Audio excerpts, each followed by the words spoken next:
জ্ঞানী বলে ঘোষণা দেয় নাই। আমার আল্লাহ রাব্বুল আলামিন কোন গ্রন্থ থেকে মহাবিজ্ঞান বলে ঘোষণা দেয় নাই। আমার আল্লাহ রাব্বুল আলামিন তার পবিত্র জবানে কালামে আজালি কালামে আবাদির মধ্যে আল্লাহ ঘোষণা করেছেন। আমার আল্লাহ বলেন ইয়াসিন ওয়াল কুরআনিল হাকীম।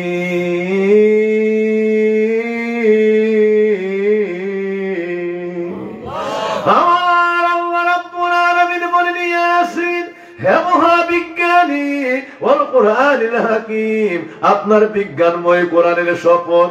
আমার আল্লাহ কোরআনটাকে বিজ্ঞান বলে ঘোষণা দিয়েছে। এই জন্যই তো তাওরাতের মধ্যে যদি যান, জাবুরের মধ্যে যদি যান, ইনজিলের মধ্যে যদি যান, একটা আয়াত ওই আয়াতের সমকক্ষ খুঁজে পাবেন না। আল্লাহ বলে নাই ওয়াত-তাওরাতিল হাকীম ওয়াজ জাবুরিল হাকীম ওয়াল ইনজিলিল হাকীম। আল্লাহ ইনজিলটাকে হাকীম বলে ঘোষণা দেয় নাই, তাওরাতকে হাকিম বলে ঘোষণা দেয় নাই, আল্লাহ জাবুর কিতাবকে হাকিম বলে ঘোষণা দেয় নাই। আমার আল্লাহ বলেছেন ওয়াল কুরআনিল হাকীম। আমার আল্লাহ শুধুমাত্র আমার আল্লাহ রাব্বুল আলামিনের প্রিয় হাবিবের উপরে নাজিল হওয়া আমার আল্লাহর এই মহাগ্রন্থ কুরআনকে হাকিম মহাবিজ্ঞান বলে ঘোষণা দিয়েছে। আল্লাহ কোরআনটাকে বিজ্ঞান বলে ঘোষণা দিয়েছেন। আপনাদের সকলের কাছে আবার বলতে চাই, রে আমার বাপজিরা, আপনারা বলেন বিজ্ঞান যদি একটা সাবজেক্ট আমাদের কাছে আসে, সকলে শুনতেছেন তো, বিজ্ঞান একটা সাবজেক্ট যদি আমাদের সকলের কাছে আসে, সহজ একটা প্রশ্ন চলে আসে, বিজ্ঞান বুঝাইতে হলে একজন বিজ্ঞানীর দরকার, ঠিক না? ঠিক। বিজ্ঞান বুঝাইতে হলে একজন কিসের দরকার? বিজ্ঞানীর দরকার। কারণ বিজ্ঞান সাবজেক্টটা ক্লাসেও দেখবেন বিজ্ঞান জাতীয় যে সকল সাবজেক্ট গুলি আছে, ওই সকল মানে সায়েন্স ট্রেক থেকে যে সকল শিক্ষকরা পড়ে আসছে তারা ছাড়া অন্যরা পড়াইতে পারে না, বিজ্ঞানের টিচার লাগে। তো আমার বাপজিরা, আমার আল্লাহ কোরআনকে নিজের জবানে বলেছেন ওয়াল কুরআনিল হাকীম, বিজ্ঞানময় কোরআনের শপথ। ইন্নাকা লামিনাল মুরসালিন, আপনি হলেন সকল রাসূলদের, সকল নবী রাসূল যারা দুনিয়াতে আসছে সকলদের দলপতি, মহা সম্রাট হয়ে সারা জগতের জ্ঞান বিজ্ঞান নিয়ে মুআল্লিমান নাস হয়ে সকল মানবের শিক্ষক হয়ে জগতের বুকে আগমন করেছেন। সুবহানাল্লাহ। আমার নবী সারা জগতের বুকে মানবতার শিক্ষক হয়ে আমার নবী শুভাগমন করেছে, মুআল্লিমুন নাস আমার নবী। এই জন্য নবীর জবানে আমাদের সকলকে জানিয়ে দিয়েছেন যে আমার নবী বলেছেন ইন্নামা বুইস্তু মুআল্লিমান নাস ওয়া ইন্নামা বুইস্তু লিতাম্মিমা মাকারিমুল আখলাক। আমি নবী আসছি সমস্ত মানব জাতির, গোটা জাতির জন্য মহান শিক্ষক হয়ে।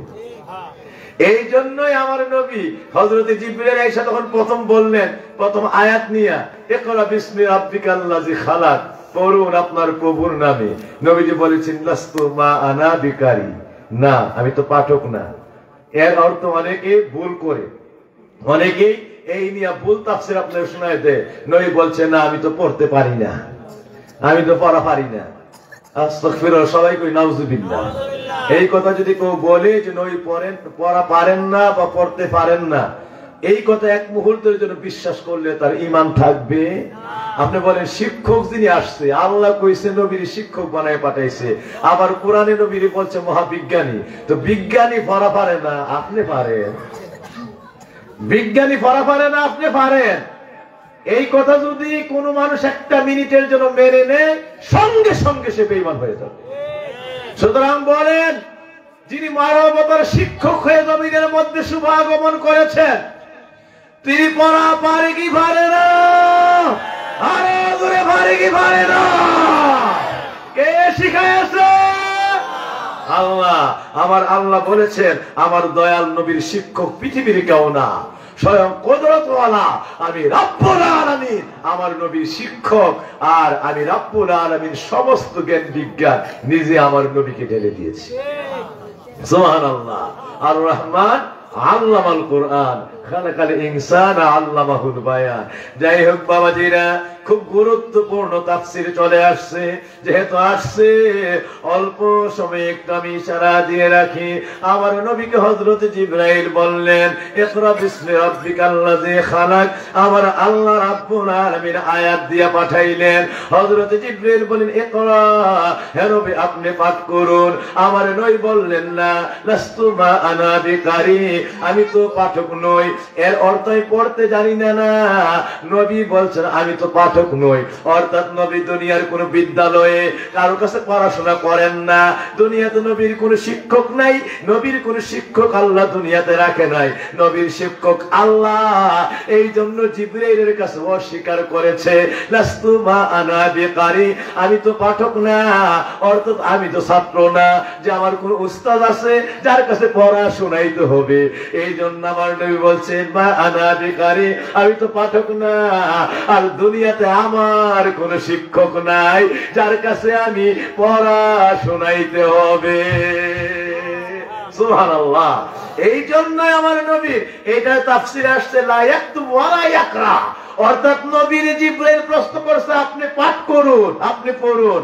এর তাফসীরে আসছে লা ইয়াকতুবু ওয়া লা ইয়াকরা, নবী লিখেন না, নবী পড়েন না, অর্থাৎ জগতের মধ্যে কোন স্কুল কলেজ ওনার জন্য নেই, অর্থাৎ উনি জগতে পাঠক না, উনি ছাত্র না, উনি পড়েন না, জগতের কারো কাছে পড়াশোনা করেন না।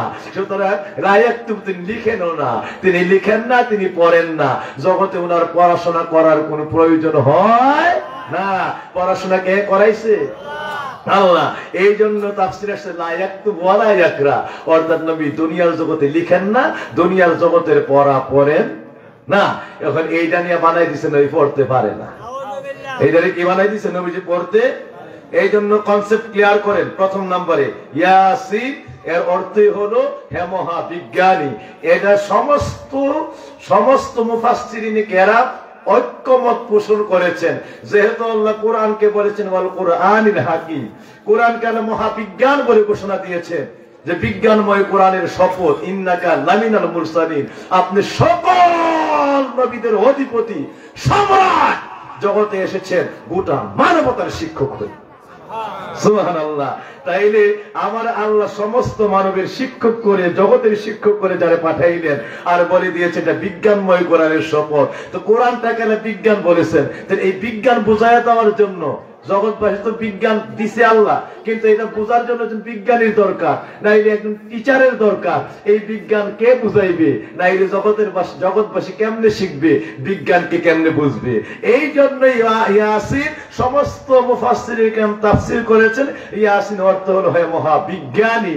অর্থাৎ যেহেতু না কোরআনকে বিজ্ঞান বলেছেন, তাইলে আল্লাহ প্রথম বিজ্ঞানীকে ডাক দিয়েছেন, হে মহাবিজ্ঞানী ওয়াল কুরআনিল হাকিম, আপনার বিজ্ঞানময় কোরআনের শপথ, আপনি সকল রাসূলদের সম্রাট হয়ে, মানবতার শিক্ষক হয়ে জগতে শুভাগমন করেছেন।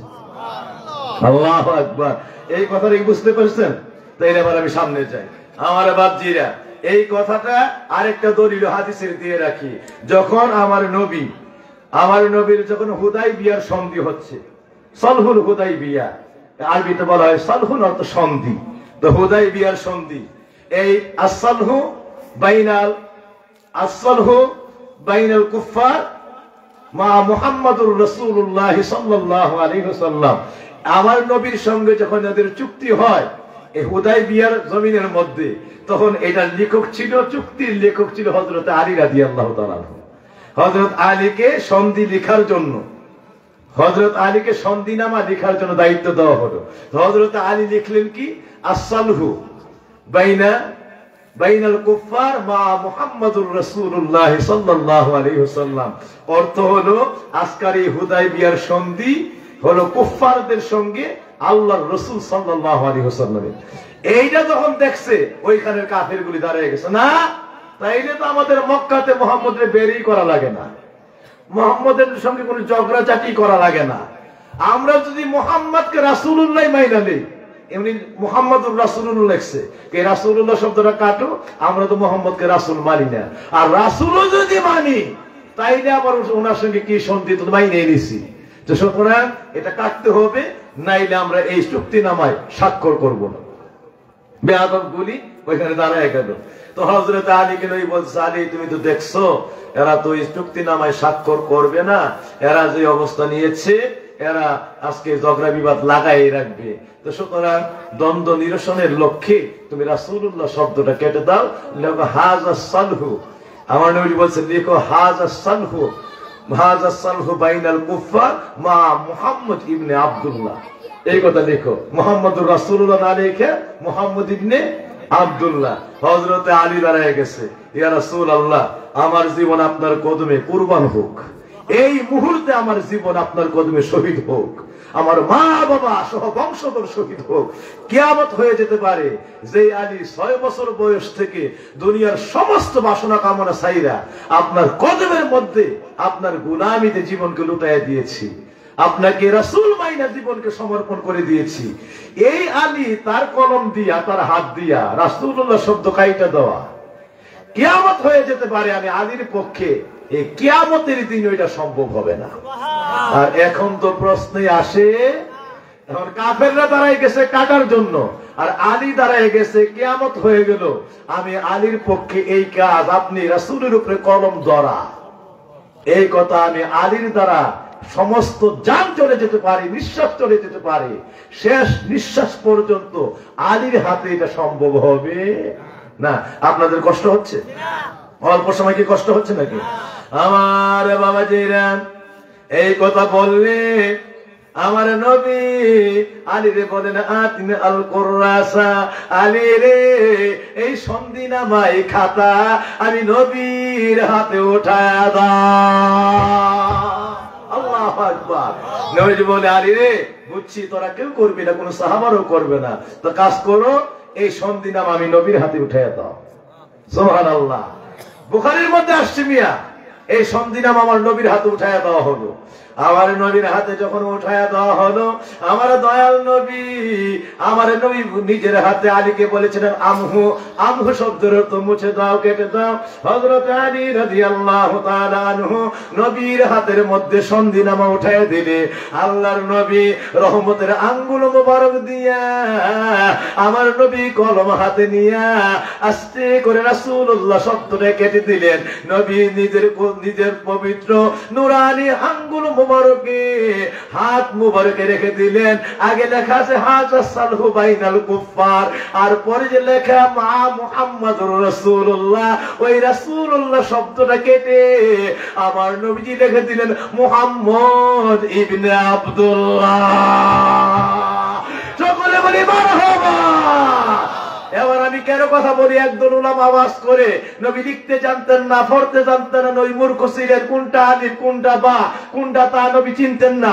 নাউযুবিল্লাহি মিন যালিক। বুখারী শরীফে এই ইবারত আপনারা আমাকে বলেন, বাবাজিরা বাবাজিদের খেদমতে বলতে চাই, সিহাহ সিত্তার কিতাবগুলিতে এসেছে, আর অসংখ্য হাদিসের কিতাবের মধ্যে আসছে আমার নবী নিজের হাতে রাসূলুল্লাহ শব্দ কেটে দিলেন। না চিনলে না বুঝলে কাটলেন কিভাবে? এক নম্বরই প্রশ্ন। দ্বিতীয় নম্বরে ইবনে আব্দুল্লাহ লিখলেন, আলিফ না চিনলে, বা না চিনলে, তা না চিনলে, ইবনের একটা আলিফ লাগে, বা লাগে, নুন লাগে, আব্দুল্লাহ একটা আইন লাগে, বা লাগে, দাল লাগে, আর আবার আলিফ লাম লাম হা লাগে। তাইলে নবী যদি আলিফ চিনতেন না, বা চিনতেন না, কেমন করে রাসূলুল্লাহ কাটলেন, বাকি মুহাম্মদ ইবনে আব্দুল্লাহ লিখলেন? এবার আপনারা বলুন, নবী লিখতে পারে কি পারে না? সবাই হাত উঁচু করে বলি পারে কি পারে না? আরো জোরে বলি পারে কি পারে না?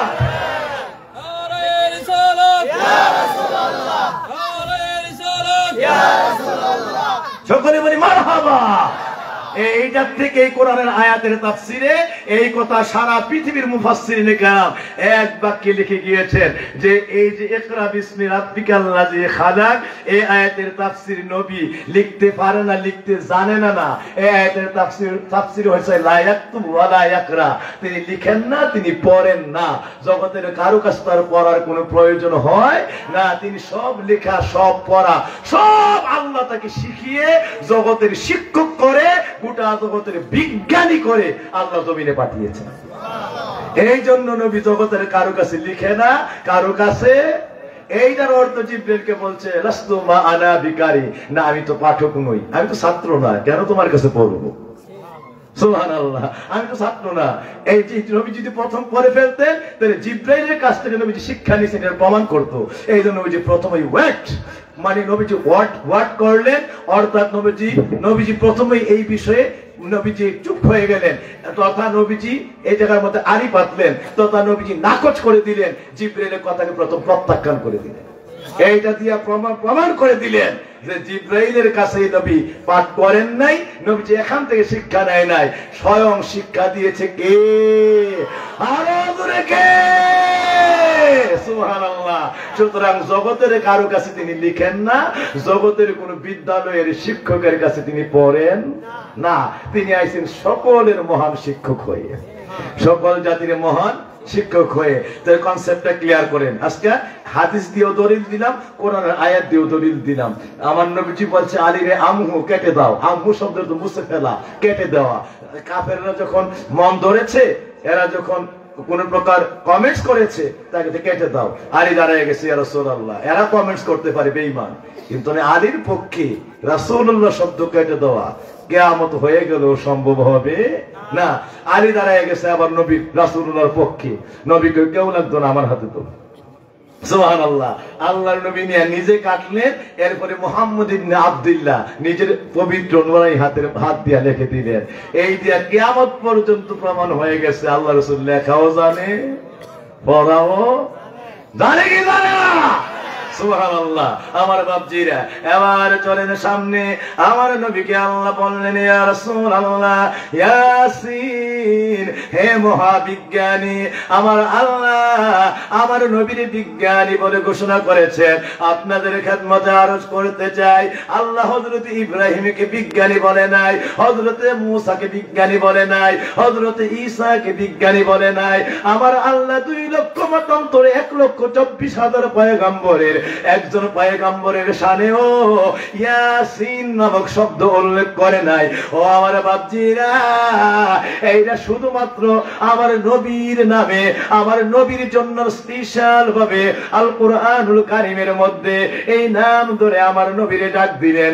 আমার আল্লাহ বললেন হে মহাবিজ্ঞানী, আপনার বিজ্ঞানময় কোরআনের শপথ, ইন্নাকা লামিনাল মুরসালিন, আপনি সকল রাসূলদের দলভুক্ত, সকলের অধিপতি সম্রাট হয়ে গোটা জগতের মহান শিক্ষক হয়ে শুভাগমন করেছে। আল্লাহু আকবার। এই জন্যই আমার নবীর আগে আপনার কারণে বিজ্ঞান নাই, বিজ্ঞানীও নাই। আল্লাহ ওই সকল কিতাবগুলিরও তাওরাতের হাকিম বলেন নাই, জাবুরিল হাকিম বলেন নাই, ওই কিতাবগুলিরও বিজ্ঞান বলেন নাই, আর ওই নবীরও কাউরে বিজ্ঞানী বলেন নাই। নবীদের কাউরে ইব্রাহিম, মুসা, ঈসা কাউরে আল্লাহ বিজ্ঞানী বলে ডাক দেন নাই। বিজ্ঞান বলেছেন কোরআনকে, বিজ্ঞানী বলে ডাক দিয়েছেন আমার নবীরে। বিজ্ঞান বলেছেন কোরআনকে, আর বিজ্ঞানী বলে ডাক দিয়েছে আমার নবীকে। যেই মাত্র মহাবিজ্ঞানী জগতে আইছে, আমার নবী কদম রাখার সাথে সাথে একদিকে শুরু হয়ে গিয়েছে সারা বিশ্বের মধ্যে জাহাজ আবিষ্কার, প্লেন আবিষ্কার, রেডিওলজিক্যাল যন্ত্র আবিষ্কার। আমার বাবাজির ট্রেন আবিষ্কার শুরু হয়ে গেল, রকেট আবিষ্কার শুরু হয়ে গেল, স্যাটেলাইট আবিষ্কার শুরু হয়ে গেল, দূরদর্শন যন্ত্র আবিষ্কার শুরু হয়ে গেল।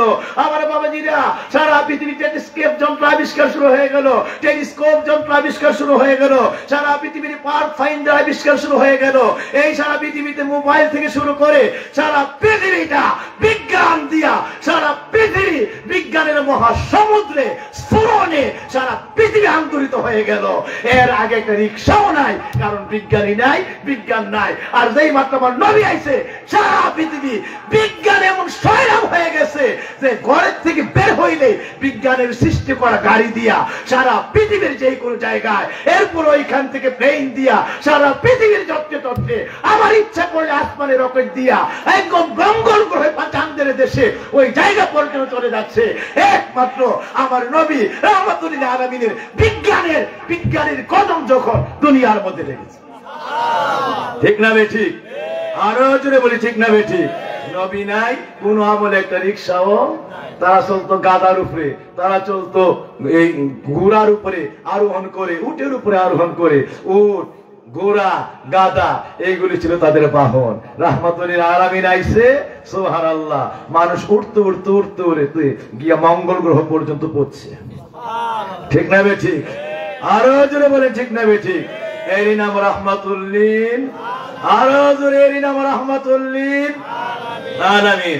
এবার আপনাদের খেদমতে বলতে চাই, বাবাজিদের খেদমতে আরজ করতে চাই, দয়াল নবী আমার আল্লাহ রাব্বুল আলামিন যাকে বিজ্ঞানী বলে ঘোষণা দিয়েছেন, ওই নবীটার পাওয়ার কত একটা বার আপনাকে ইশারা দিলে বুঝে ফেলবেন। হযরতে নবী সুলাইমান আলাইহিস সালাম জরুরি ভাবে সংসদ অধিবেশন ডাকলেন জেরুজালেম দেশের মধ্যে। আল্লাহর নবী সুলাইমানের সংসদ, ওইখান থেকে সারা বিশ্ব তিনি শাসন করতেন। আল্লাহর নবী সুলাইমানের কাছে একটু আগে হুদহুদ নামক একটা পাখি গেল, গিয়ে বলল, নবী সুলাইমান আমি তো পাখিদের মধ্যে প্রাণীদের মধ্যে আপনার বার্তাবাহক, ভুল হয়ে গেছে, একটু আগে বলা দরকার ছিল। এখন আমি একটা খবর পেয়েছি, একটা খবর নিয়ে আপনার কাছে চলে আসছি। আল্লাহর নবী সুলাইমান কয়, ও হুদহুদ কি খবর নিয়ে আসছো? সাবা দেশ এখান থেকে বেশি দূরে নয়, 6 মাসের মাইল, 6 মাসের পথ দূরত্বে একটা দেশ আছে, ইয়ামেন নামক দেশের মধ্যে একটা প্রদেশ আছে, ওই দেশটার নাম হলো সাবা দেশ। ওই সাবা দেশের মধ্যে একজন রানী আছে, তার নাম হলো রানী বিলকিস। এই রানী বিলকিসের বাবা ছিল মানুষ, মা ছিল জিন, মা ছিল পরী। এই পরীর বিয়ে হয়েছে ওই দুনিয়ার মানুষ জাতির মধ্যে পুরুষের সঙ্গে। পরীর বিয়ে মানব জাতির পুরুষের মধ্যে হয়েছে, তাদের সম্মিলনে একটা সন্তান জন্মগ্রহণ করেছে। ওই সন্তানের নাম হলো বিলকিস, তাকে সাবা রানী বিলকিস বলা হয়। সাবা দেশ তিনি শাসন করেন। ওই রানী বিলকিস আপনার মহাসংসদে সারা পৃথিবীময় রাজত্বের খবর পাইছে, গোটা বিশ্ব আপনি পরিচালনা করেন, আপনার রাজত্ব কেমন, সংসদ কেমন, আপনার এই সংসদে, আপনার এই রাজধানী, এই এলাকা কেমন দেখার জন্য তিনি 6 মাস দূর থেকে পায়ে হেঁটে রওনা করেছেন। অনেকদিন আগেই রওনা করেছেন। উনি আস্তে আস্তে জেরুজালেমের প্রধান গেটের মধ্যে চলে আসছেন। মাত্র আর 2-1 মিনিট, অল্প সময় বাকি আছে, তিনি আপনার সংসদের মধ্যে হাজির হয়ে যাবে। এবার রানীর অভ্যর্থনায়, ওই সাবা দেশের রানীর অভ্যর্থনায় রিসিপশনে আপনি কি ব্যবস্থা গ্রহণ করবেন, এবার আপনাকে আমি খবর পৌঁছায় গেলাম। আল্লাহর নবী সুলাইমান রে হুদহুদ পাখি খবর জানাইলেন। সুবহানাল্লাহ। সাবা রানী বিলকিসের কথা, বিলকিস 6 মাস আগে রওনা করছে আল্লাহর নবী সুলাইমান রে দেখার জন্য, তার রাজত্ব, তার রাজধানী দেখার জন্য, তার সংসদ দেখার জন্য, এই এলাকাকে পরিভ্রমণ করে দেখার জন্য। নবী সুলাইমানের দরবারে আসতেছেন। নবী সুলাইমান এত আগে জানতে পারেনি, জানছে কখন? যখন তিনি প্রধান গেট বরাবর চলে আসছে। এবার বলেন, বাড়ির গেট, আপনার বাড়ির সামনে যে বাউন্ডারিতে গেট থাকে, গেট থেকে ঘরে ঢুকতে কি 10-15 মিনিট সময় লাগে? গেট কি এত দূরে থাকে? বাবাজিরা আমার, গেট মানে বাড়ির বাউন্ডারির গেট পার হইলে আধা মিনিট 1 মিনিট এরকম সময় লাগে ঘরে ঢুকতে। তা আল্লাহর নবী সুলাইমানের সংসদের গেটে চলে আসছে রানী বিলকিস। এমন সময়, এটা আমি কিন্তু কোরআন থেকে বলছি, হিসাবটা করেন, মিলাইবেন আমার নবীর পাওয়ারটা কি। সুবহানাল্লাহ। হযরত সুলাইমান আলাইহিস সালামের কাছে খবরটা বললে আল্লাহর নবী সুলাইমান জরুরি অধিবেশন ডাকলেন, জিন জাতিদের নিয়া, মানুষ জাতিদের নিয়া।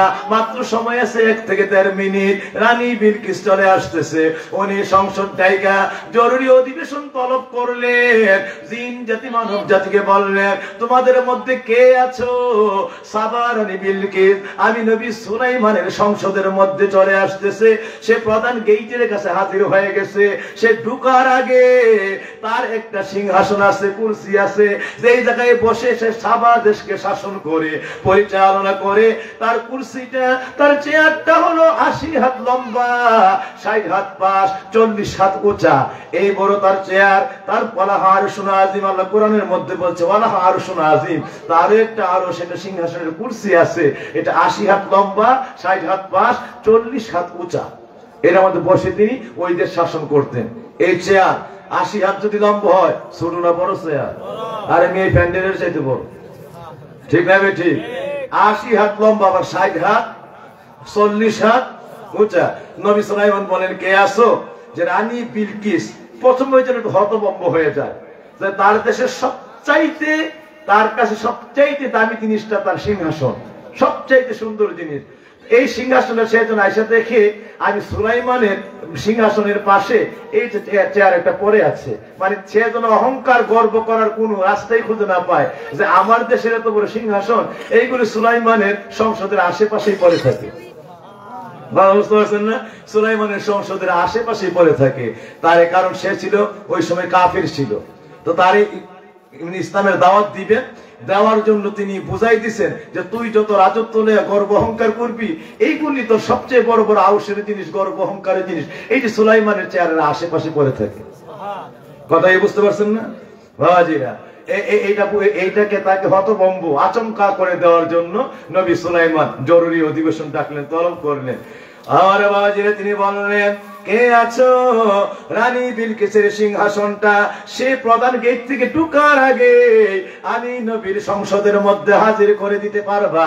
এই ঘোষণা শুনলে সঙ্গে সঙ্গে জিন জাতির মধ্যে, জিন জাতির একজন ওলি ওই ব্যক্তিরা দাঁড়ায় গেল। ওই কোরআনের মধ্যে আমার আল্লাহ সূরা নমলের মধ্যে আমাদেরকে জানিয়ে দিচ্ছেন, ওয়াকালা ইফরিতুম মিনাল জিন্নি ক্বালা আন আতিকা ক্বাবলা আন তাকুমা মিন মাকামিক। আমার আল্লাহ রাব্বুল আলামিন বললেন, ওয়াকালা ইফরিতুম মিনাল জিন্নি ক্বালা আনা আতিকা বিহা।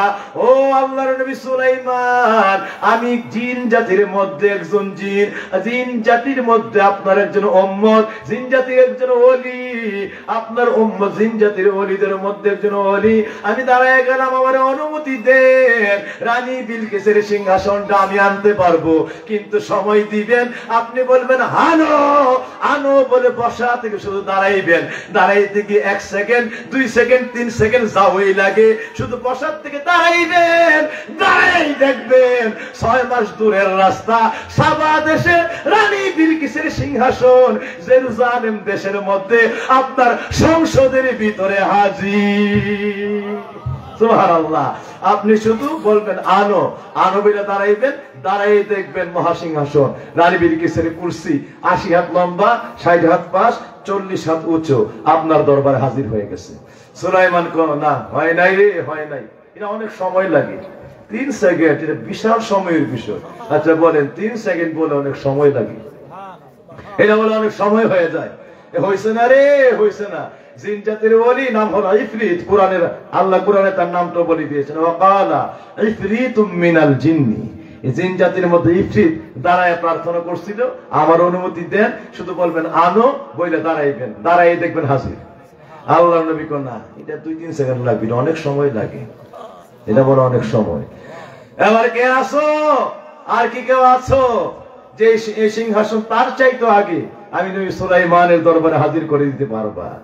আমার নবীর ঘোষণা দ্বিতীয়বার শুনলে, وقال الذي عنده علم من الكتاب, আমার আল্লাহ কোরআনের মধ্যে বললেন নবী সুলাইমানের ওই সংসদের মধ্যে, নবী সুলাইমানের মানব জাতির মধ্যে একজন ওলি, যার মধ্যে কিতাবের বৈজ্ঞানিক জ্ঞান ছিল, যার মধ্যে আল্লাহ রাব্বুল আলামিনের মারিফতের পাওয়ার ছিল, যার সিনার মধ্যে বেলায়েতের নূর ছিল, আল্লাহর ওলি হযরত সুলাইমান আলাইহিস সালামের উম্মতের ওলি।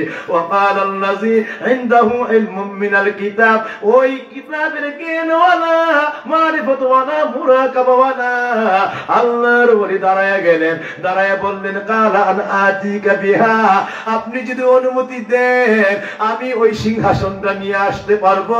কাবলা আইয়ার তাদা আনতার ফাইনুকা, আপনি উঠতেও হবে না, নড়তেও হবে না, হেলতেও হবে না, আপনি শুধু বলবেন আনো আনো বলে একটা চোখের পলক মারবেন, পলক খুইলেই দেখবেন সাবা দেশের 6 মাসের দূরে রানী বিলকিসের ইয়ামেন দেশের সিংহাসন জেরুজালেম দেশে আপনার সংসদের মধ্যে চোখের পলক খুলেই দেখবেন হাজির। সুবহানাল্লাহ, সুবহানাল্লাহ। শুধু আনো বলে এটা চোখের পলক মারবে, এই পলক ওঠা লাগবে না, হেলা লাগবে না, দুলতে হবে না, কিচ্ছু না, শুধু বলবেন আনো। কোরআনের ভাষায় বলছে কালা আন আতিকা বিহা, আমি আপনার এই আদেশ করা সিংহাসন ওই দেশ থেকে নিয়ে আসবো। কাবলা আইয়ার তাদা আন তারফা আইনু, আপনার শুধু এটা চোখের পলক মারবেন, শুধু বলবেন এই আনো আনো বলতে পলক আনো, আনো বলতে আনো কথা শেষ, পলক শেষ, এর ভিতরে দেখবেন সিংহাসন আপনার সামনে আছে। আল্লাহু আকবার। কেডা? উনি হলেন সুলাইমানের জমানার মানব জাতির একজন ওলি। এই ওলি সম্পর্কে নবীজিকে জিজ্ঞেস করেছি, ইয়া রাসূলুল্লাহ মা ইসমুহু ওয়ালিয়ুন ফি জামানি সুলাইমান আলাইহিস সালাম। সুলাইমান আলাইহিস সালামের জমানার যে ওলি ছিল, যার কথা আল্লাহ কোরআনের মধ্যে বলেছে, ওই ওলিটার নাম কি? আমার নবী জানে কি জানে না? 4000 বছর আগের কথা। সুবহানাল্লাহ। আমার নবী বলেন, উম্মতেরা, সুলাইমানের জামানার ওলির নাম শুনতে চাইছো? যেই ওলি সংসদের মধ্যে হাজির ছিল তিনি হলেন ওয়াকাল আল্লাযী ইনদাহু ইলমুম মিনাল কিতাব, যার কথা আল্লাহ বলেছে। তার নাম হলো হযরত আসিফ, তার বাবার নাম হলো বারখিয়া।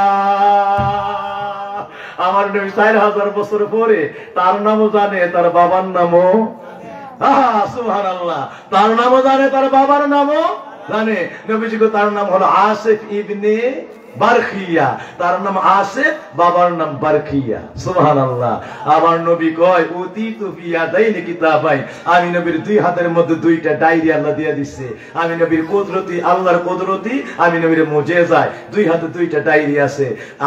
আমি নবীর ডান হাতের ডায়েরির মধ্যে মাকতুবুন আসমায়ে আহলিল জান্নাহ, কিয়ামত পর্যন্ত যত মানুষ জান্নাতি হবে, আদম থেকে কিয়ামত পর্যন্ত সব জান্নাতি মানুষের নাম আমি নবীর ডান হাতের ডায়েরির মধ্যে লেখা। আর আমি নবীর বাম হাতের একটা ডায়েরি আছে মাকতুবুন আসমায়ে আহলিন নার, যত মানুষ কিয়ামত পর্যন্ত আদম থেকে আসবে এবং কিয়ামত পর্যন্ত মানে দুনিয়াতে অবস্থান করবে, মারা যাবে, এর মধ্যে যত মানুষ জাহান্নামী, সব মানুষের নাম আমি নবীর বাম হাতের কাগজের মধ্যে লেখা। আমি নবীর বাম হাতের কাগজ সব জাহান্নামীদের নাম লেখা, আর ডান হাতের কাগজের মধ্যে সব জান্নাতি নাম বান্দাদের নাম লেখা। আর আরিফুহুম কামা ইয়ারিফু আবনাহু, প্রত্যেকটা জান্নাতি বান্দারে তার নাম, তার বাবার নাম, তার গ্রামের নাম, সে কতদিন বাঁচবে, কোন জায়গায় অবস্থান করবে, কোন জায়গায় সে মারা যাবে, কোন জায়গায় কবর হবে। জাহান্নামী বান্দা তার নাম, তার বাবার নাম, কোন জায়গায় বসবাস করবে, কোন জায়গায় মারা যাবে, কোন জায়গায় কবর হবে। আমি নবী তাদেরকে এমন ভাবে চিনি, মা যেমন তার সন্তানগুলিরে চিনি, মা যেমন তার সন্তানগুলিরে চিনি। আমি নবী জান্নাতি জাহান্নামী আল্লাহর প্রত্যেকটা বান্দারে এমন ভাবে চিনি। তাইলে নবী আপনারা আমারে খুব জাহান্নামী খুব জান্নাতি যে জায়গা তারি আছেন, কিন্তু চিনে কি চিনে না? ডান হাতের কাগজে জান্নাতি বান্দার নাম লেখা, বাম হাতের কাগজে জাহান্নামী বান্দার নাম লেখা, পালাইবা কোথায়? নবীরে ফাঁকি দেওয়ার কোন সুযোগ? এরপরও যারা কোন নবীটা আমার মতো, এর মতো জ্ঞান পাপী বেঈমান আর হতে পারে? আল্লাহু আকবার। আমার বাবাজিরা, শিখনে যাকিরিনেরা, হযরত নবী সুলাইমান আলাইহিস সালামের উম্মতের ওলি হলো আসিফ ইবনে বারখিয়া। আল্লাহর নবী হযরত রাসূল আকরামকে সাহাবীরা জানতে চাইলেন, ইয়া রাসূলুল্লাহ পরবর্তীতে কি ঘটনা ঘটেছিল? আমার দয়াল নবী বললেন, সাহাবীরা, হযরত নবী সুলাইমান বলল আনো আনো, বলার সাথে সাথে তিনি চোখে একটা পলক মারলেন, পলকটা খুলেই দেখলেন 80 হাত লম্বা, 60 হাত পাশ, 40 হাত উঁচা সিংহাসন। উনি চোখের পলক মেরে খুলেই দেখলেন নবী সুলাইমানের সংসদে রানী বিলকিসের সেই পবিত্র চেয়ার, বিশাল বড় কুরসি সুলাইমানের চোখের সামনে হাজির। এবার সাহাবীরা জানতে চাইছে, ইয়া রাসূলুল্লাহ এবার একটা কথা জানতে চাই। সুবহানাল্লাহ, সাহাবীরা কত জ্ঞানী, প্রশ্ন কত জ্ঞান সমৃদ্ধ। সাহাবীরা বলতেছে, ইয়া রাসূলুল্লাহ তাইলে একটা কথা আমরা জানতে চাই। কি কথা? আমরা জানতে চাই হযরত নবী সুলাইমানের জমানার ওলি যে চেয়ারটা আনলো, সিংহাসনটা 80 হাত পাশ, 80 হাত লম্বা, 60 হাত পাশ, 40 হাত উঁচা, এইটা আকাশ পথ দিয়ে আনছে না পানি পথ দিয়ে আনছে না মাটির পথ দিয়ে আনছে? সুবহানাল্লাহ। সাহাবীরা নবীর প্রশ্ন করছে, কথা বুঝতে পারছেন না? 4000 বছর পরে। আল্লাহু আকবার। নবীরে কই কোন পথ দিয়ে আনছে? এখন নবী ওই 4000 বছর আগের ঘটনা দেখে কি দেখে না? আরাম তারা কাইফা ফাআলা রাব্বুকা বিআসহাবিল ফিল। নবী আসার, আমার নবী দুনিয়াতে আসার 70 দিন আগে কাবা ঘরের মধ্যে আক্রমণ করেছে আবরাহা, আল্লাহর বাইতুল্লাহ ভেঙে ফেলবে। আল্লাহ পাক এমন ভাবে তৈরন আবাবিল, আবাবিল পাখি নাজিল করলেন, তাদের ঠোঁটের মধ্যে, দুই হাতের মধ্যে, পায়ের মধ্যে আল্লাহ একটা কঙ্কর দিয়ে দিলেন। যেই মাত্র ছেড়ে দিয়েছে, আবরাহা বাহিনীর মাথা দিয়ে ঢুকছে, পায়ের কাছ দিয়া, পেটের কাছ দিয়া, এবং ওই হস্তি বাহিনীর পিঠ দিয়ে ঢুকছে, একদম নিচ দিয়া নারী বুড়ি সব লয়ে বের হয়ে গেছে। কাজটি মাকুল, আল্লাহ দুর্বা ঘাসের মতো পুরা জাতিটারে পিছাইয়া ফেলা।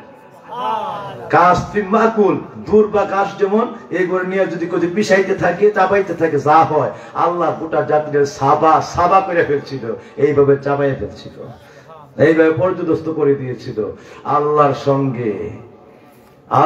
সঙ্গে বাহাদুরি, আল্লাহর সঙ্গে মক্করবাজি চলে না। আল্লাহর শুধুমাত্র তুমি তোমার সর্বোচ্চ ক্ষমতা লয়ে গাইবা, আল্লাহ গাইবা একটা মশা লইয়া, তাহলে ল্যাংরা মশা জন্মের মতো সাইজ করে দিবে।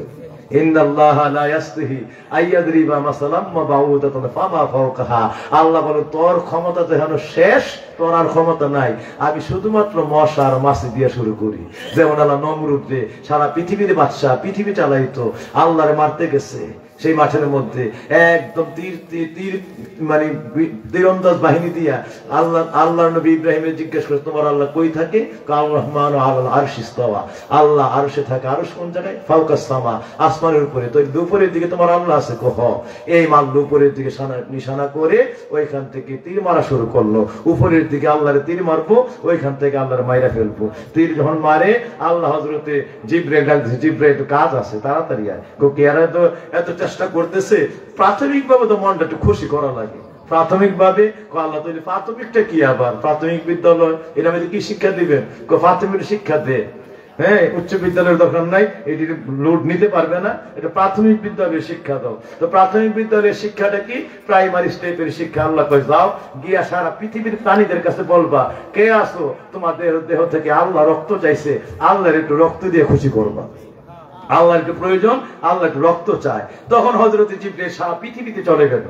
আমাদের কাছে মানব জাতি থেকে শুরু করে প্রত্যেক জাতির কাছে গিয়া এই রক্তরা চাইলো। বিশেষ করে প্রতিটা অন্য জাত যত আছে, গরুর কাছে চাইলো, ঘোড়ার কাছে চাইলো, উটের কাছে চাইলো, মহিষের কাছে চাইলো, দুম্বার কাছে চাইলো, এবং আল্লাহর যত মাখলুকাত আছে সবার কাছে গিয়ে বলছে আল্লাহ একটু রক্ত চায়।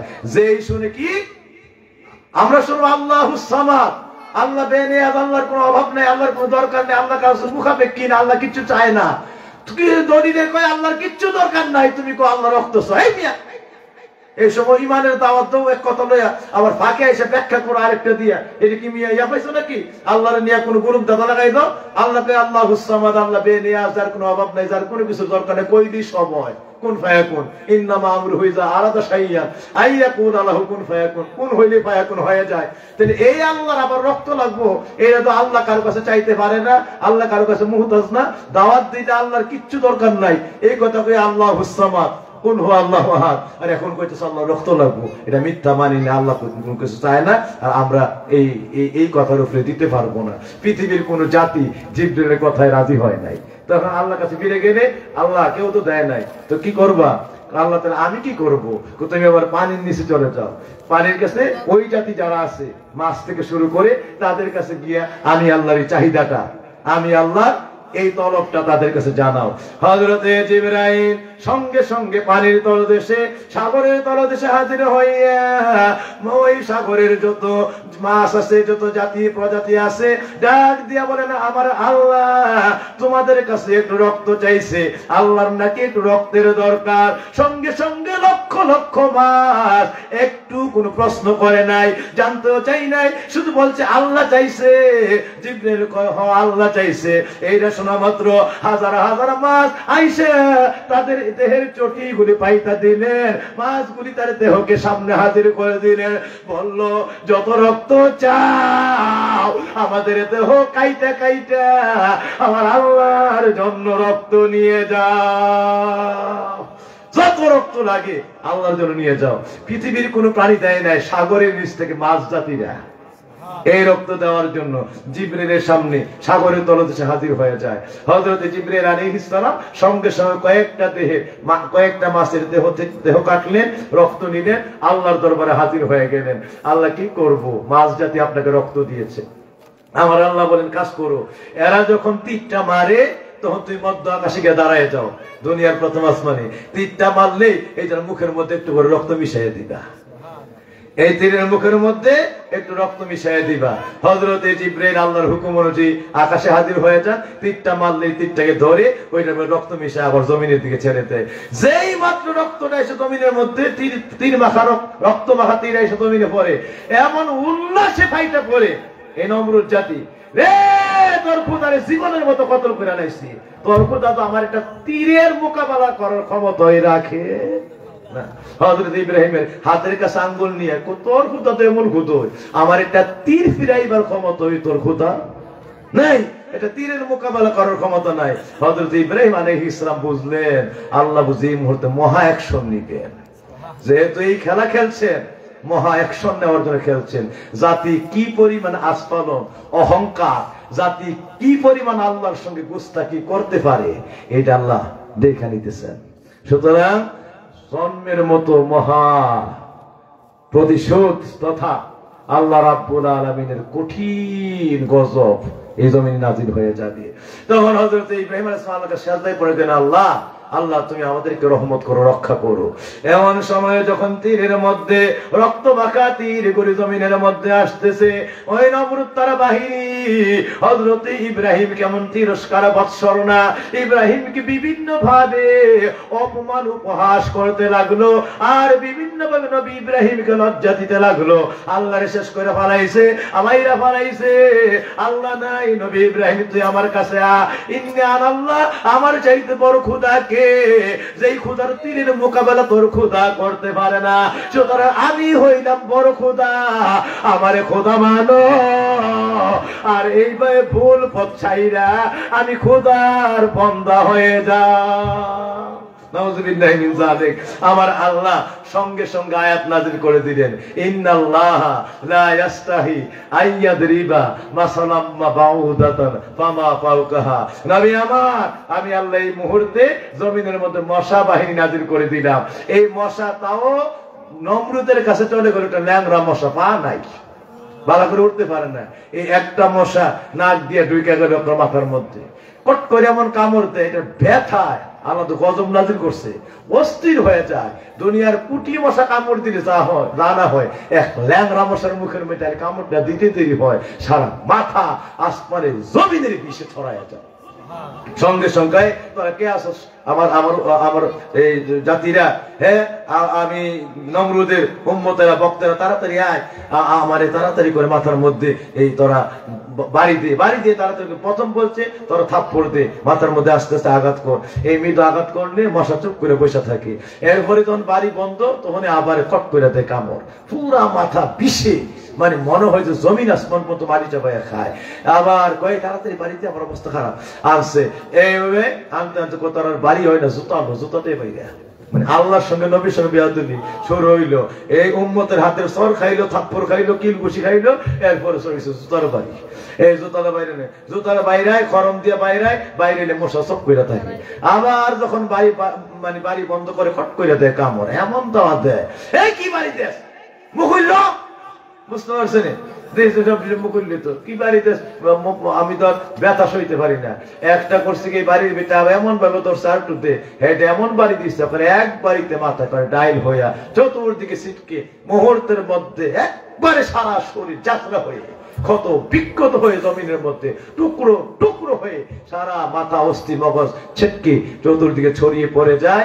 ল্যাংড়া মশা আস্তে করে লাফ দিয়ে উঠে ওই জায়গা থেকে দৌড়ে চলে যায়। আমার বাপজিরা, মশার কোনো হয় নাই, কিন্তু সারা পৃথিবীর আল্লাহর এই দুশ্মন নবীর দুশ্মনের আর কোন গতি হইল, দুশ্মনের আর উপায় নাই। সুতরাং আমি আপনাদেরকে বলতে চাই, আমার বাবাজিরা, আল্লাহওয়ালারা, এখানে যেই কথাটা বলার জন্য ইচ্ছে ছিল যে আল্লাহর কাছে যত বড় ক্ষমতা লইয়া যান, আল্লাহর কাছে আপনার ক্ষমতা শেষ, আর আপনার অ্যাকশন নিব আল্লাহ ল্যাংরা মশা অথবা চুলের পিঁপড়া অথবা একটা মাছি দিয়া কল্পনাও করতে পারবেন না যে কেমন অ্যাকশনটা যে খোদা নিব। ঠিক না রে? ঠিক, আরো ঠিক না রে? ঠিক। তোমার লগ্নে এখনই দোয়া হবে। এই দোয়ার সময় যে কথাটা ছিলাম ইশারা দিয়ে শেষ করে দিচ্ছি বাপজিরা আমার, আল্লাহ ওয়ালারা, আমার আল্লাহ যেই মাত্রই জমিনের মধ্যে নমরুদ তার জাতিগুলি ধ্বংস হয়ে যায়, জিবরাইল আল্লাহ ডাক দিয়ে কই, জিবরাইল রে, জমিনের মধ্যে একটা কথা ঘোষণা করে দাও, হুকুম নাজিল করে দাও, যারা আমি আল্লাহ রে নিজের দেহের রক্ত দিয়া আমি আল্লাহ রাব্বুল আলামিনকে খুশি করেছে, দিয়েছে ওই জাতির জন্য একটা অ্যামেন্ডমেন্ট, আমি আল্লাহর একটা পবিত্র, আমি আল্লাহর পবিত্র উপহার পুরস্কার তাদেরকে জানায় দাও। এই জাতিরা, এই মাছ জাতিরা যদি জীবনে মারাও যায়, যারা আমি আল্লাহর রক্ত দিয়েছে, এরা চিন্তা অবস্থায় যত দাম, মারা গেল তার তত দাম। আল্লাহ জাতিটারে হালাল করে দিলেন। এই জন্য গরু বাছুর থেকে সব মারা গেলে সব হারাম হয়ে যায়, আর খাওয়া যায় না। কিন্তু মাছ জাতি মারা গেলে বেঁচে থাকতো সাগরের মাছ, কোনটা 1000 টাকা, 2000 টাকা, 10,000 টাকা কেজি দাম, মৃত্যুর পরও এটার একই দাম। ঠিক না ঠিক বাবাজিরা আমার? একই দাম। কারণ হলো আল্লাহরে তার দেহের রক্ত দিয়ে খুশি করেছিল, আল্লাহরে তার নিজের দেহের রক্ত দান করে খুশি করেছিল। এই জন্য মৃত্যুর পরে এদেরকে জায়েজ করে দিলাম। আল্লাহু আকবার। মৃত্যুর পরে ওদেরকে কি করে দিলেন? জায়েজ। এদের দাম আর কমে। এটা গরু 2 লাখ টাকার মারা গেছে, এটার আর 1.5 টাকার দাম নাই। ঠিক না ঠিক? এটা মাছ মারা গেছে, বুঝতে পারছেন? মাছ ধরছেন তো, ধরলে তো মারাই যায়, বাজারে নিয়ে গেছে, ও বাবা এখন যেই দাম, যদি সাগরের মাছ হয় তো কথাই নেই। বাবাজিরা আমার, এক এক মাছের গোস্তের চেয়ে প্রচুর প্রচুর দাম। এমন মাছ আছে 2000 টাকা কেজি, 3000 টাকা কেজি, 4000 টাকা কেজি, তাও এরকম কম বেশি এই মাছের দাম। চিন্তা করেন, গোস্ত যত দাম হয়েছে, গোস্তের দাম 1800, এইটা কিন্তু গোস্তের দাম 2000 3000 হয় নাই, যত দামি গোস্ত। কিন্তু বাবাজিরা আমার, মাছের দাম, ঠিক না ঠিক? কিছু কিছু মাছ আছে এত দাম, কারণ এই জাতির দাম বেড়ে গেছে আল্লাহর কাছে, আল্লাহরে নিজের রক্ত দিয়ে খুশি করেছে। আমরা আমার আল্লাহরে খুশি করতে চাই কি চাই না? আরে মিয়া, চাই কি চাই না? আল্লাহ ঘুমায় না, আমার আল্লাহর মহব্বতে আমরা একটু না ঘুমাই, আল্লাহরে ডাকি না। খুশি করতে তো শুধু বললে হবে না, কিছু কর্ম দিয়ে। এরা রক্ত দিয়ে খুশি করছে, আমরা কিছু আমল দিয়ে খুশি করি। ঠিক না ঠিক? দোয়া তওবা দিয়ে খুশি করি। এরা করছে দেহের রক্ত দিয়ে, আমরা করি আল্লাহরে আমল ইবাদত মোরাকাবা দিয়ে, চোখের পানি দিয়ে, কান্না দিয়ে। এই মাহফিলে আমরা দোয়া করব, সবাই চোখের পানি দিয়ে কাঁদবে। এরা রক্ত জায়গা দিচ্ছে, আমরা চোখের পানি আল্লাহর জন্য ঢেলে দেব। চাই কি চাই না? সবাই বলেন চাই কি চাই না? আল্লাহ যেন চোখের পানির বিনিময়ে, ইন্নাল্লাহ হারামান নাস, আমার নবী বলেছেন আল্লাহ মানব জাতির জন্য হারাম করে দিয়েছেন। হারামান নার, আল্লাহ নারকে হারাম করে দিয়েছেন, জাহান্নামকে হারাম করে দিয়েছেন। যে তিন প্রকার মানুষের জন্য। এক প্রকার মানুষ হলো যারা ওই চোখের জন্য জাহান্নাম হারাম, আইনুন বাকাত মিন খাশিয়াতিল্লাহ, যে চোখ আল্লাহর ভয়ে কাঁদে। আল্লাহ পাক মাছের দাম দিছে দুনিয়ার মধ্যে, আর চোখের পানি ছেড়ে যারা দুনিয়া থেকে দিচ্ছে, আল্লাহ ওই মানুষটার দাম দিবে আখিরাতে। আখিরাতে 8টা জান্নাত ওয়াজিব করে দিয়ে 7টা জাহান্নাম হারাম করে দিয়ে, এই চোখের পানি দিয়া আল্লাহ তাকে জান্নাতের অধিবাসী বানায় দিয়া এক একটা জান্নাতের মালিক করে রেজিস্ট্রি পত্র তার হাতের মধ্যে উঠিয়ে দিবে। আমার বাবাজিরা, আশিকিনে জাকিরিনেরা, এই পবিত্র চোখের পানিটাকে আল্লাহ একটা পেয়ালার মধ্যে উঠিয়ে নিবেন। নবী আমার ফরমান, কিয়ামতের ময়দানে যখন হিসাব চলবে, জাহান্নামগুলি চলে আসবে। এক একটা জাহান্নাম এমন গর্জন মারবে, গুনাহগারটাকে দেখার সঙ্গে সঙ্গে জাহান্নামের মধ্যে মন রাগ চলে আসবে, এমন গর্জন মারবে, এই গর্জনে সারা আসমান জমিন কেঁপে উঠবে। গুনাহগারের চোখের পানিতে, ওই কান্নায় জমিন আসমান থরথর করতে থাকবে। এমন সময় আমার আল্লাহর দরবারে ওই মানুষগুলি যারা দুনিয়ার জমিনে আল্লাহর ভয়ে চোখের পানি ছেড়ে কেঁদেছে, আমার আল্লাহ জিবরাইলকে বলবেন, জিবরাইল, ও জিবরাইল, একটা পেয়ালা নিয়ে আসো। জিবরাইল পেয়ালা নিয়ে আসলেন, পেয়ালার মধ্যে একটু পানি। আল্লাহ বলেন, জাহান্নামের দিকে ছিটকে মারো।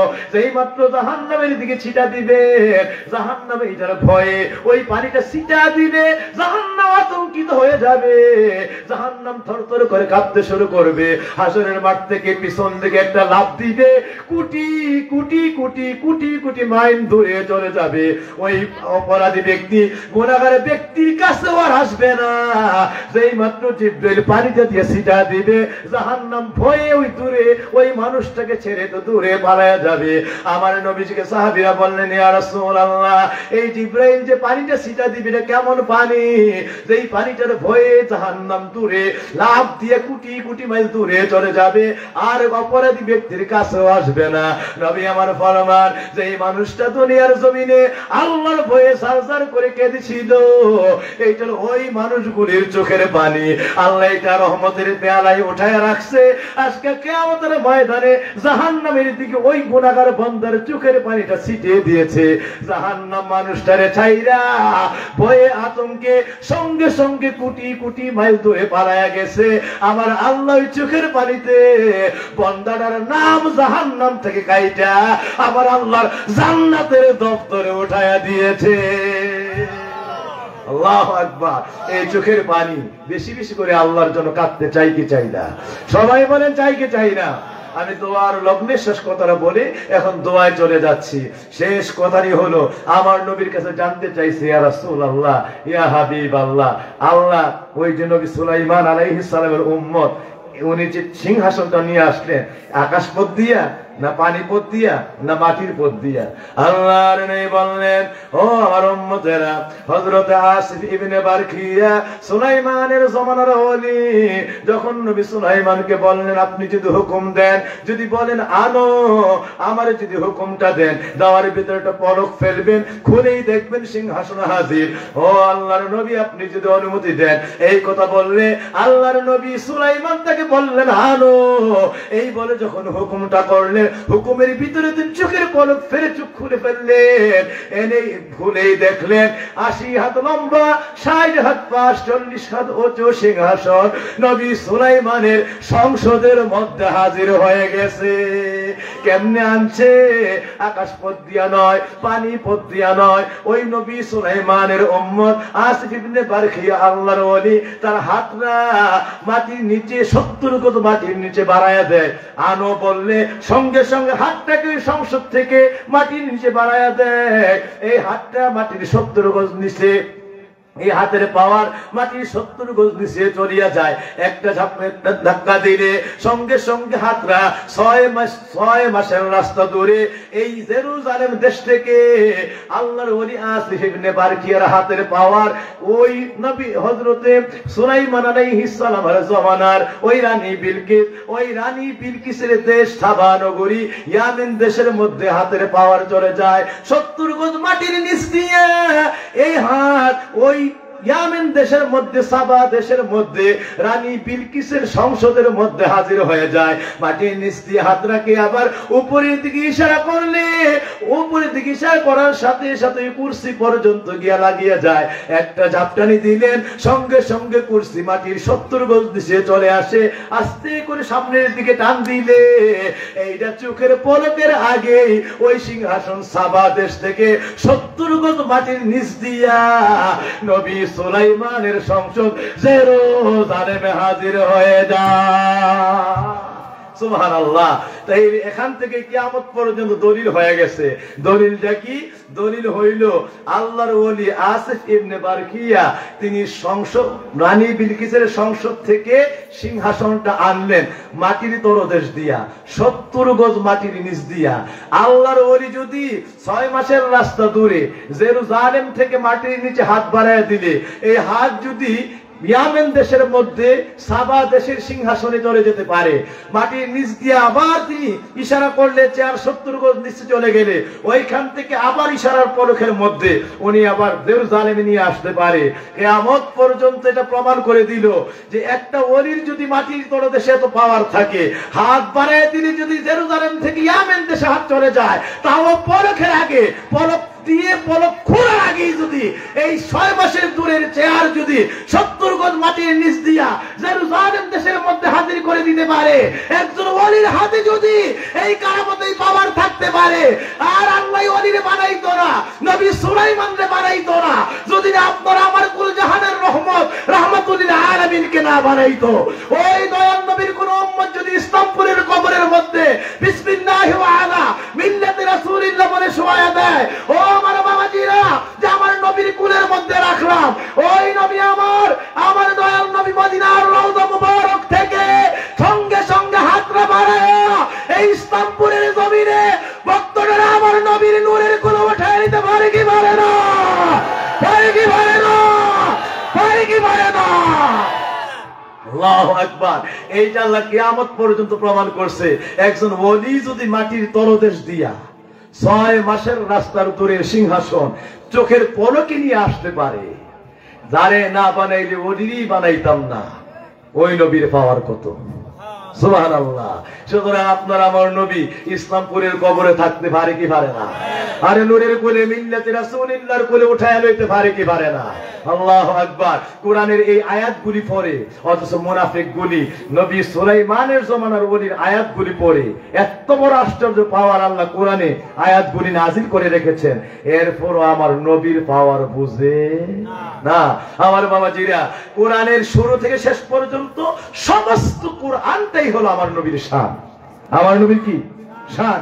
যে আউযু বিল্লাহি মিনাশ শাইতানির রাজিম, এর শব্দই শয়তানের মানে শব্দ ইবারতই শয়তানকে নিয়ে গাওয়া, যে বিতাড়িত শয়তানের কুমন্ত্রণা থেকে আল্লাহ আপনার দরবারে আশ্রয় ভিক্ষা চাই।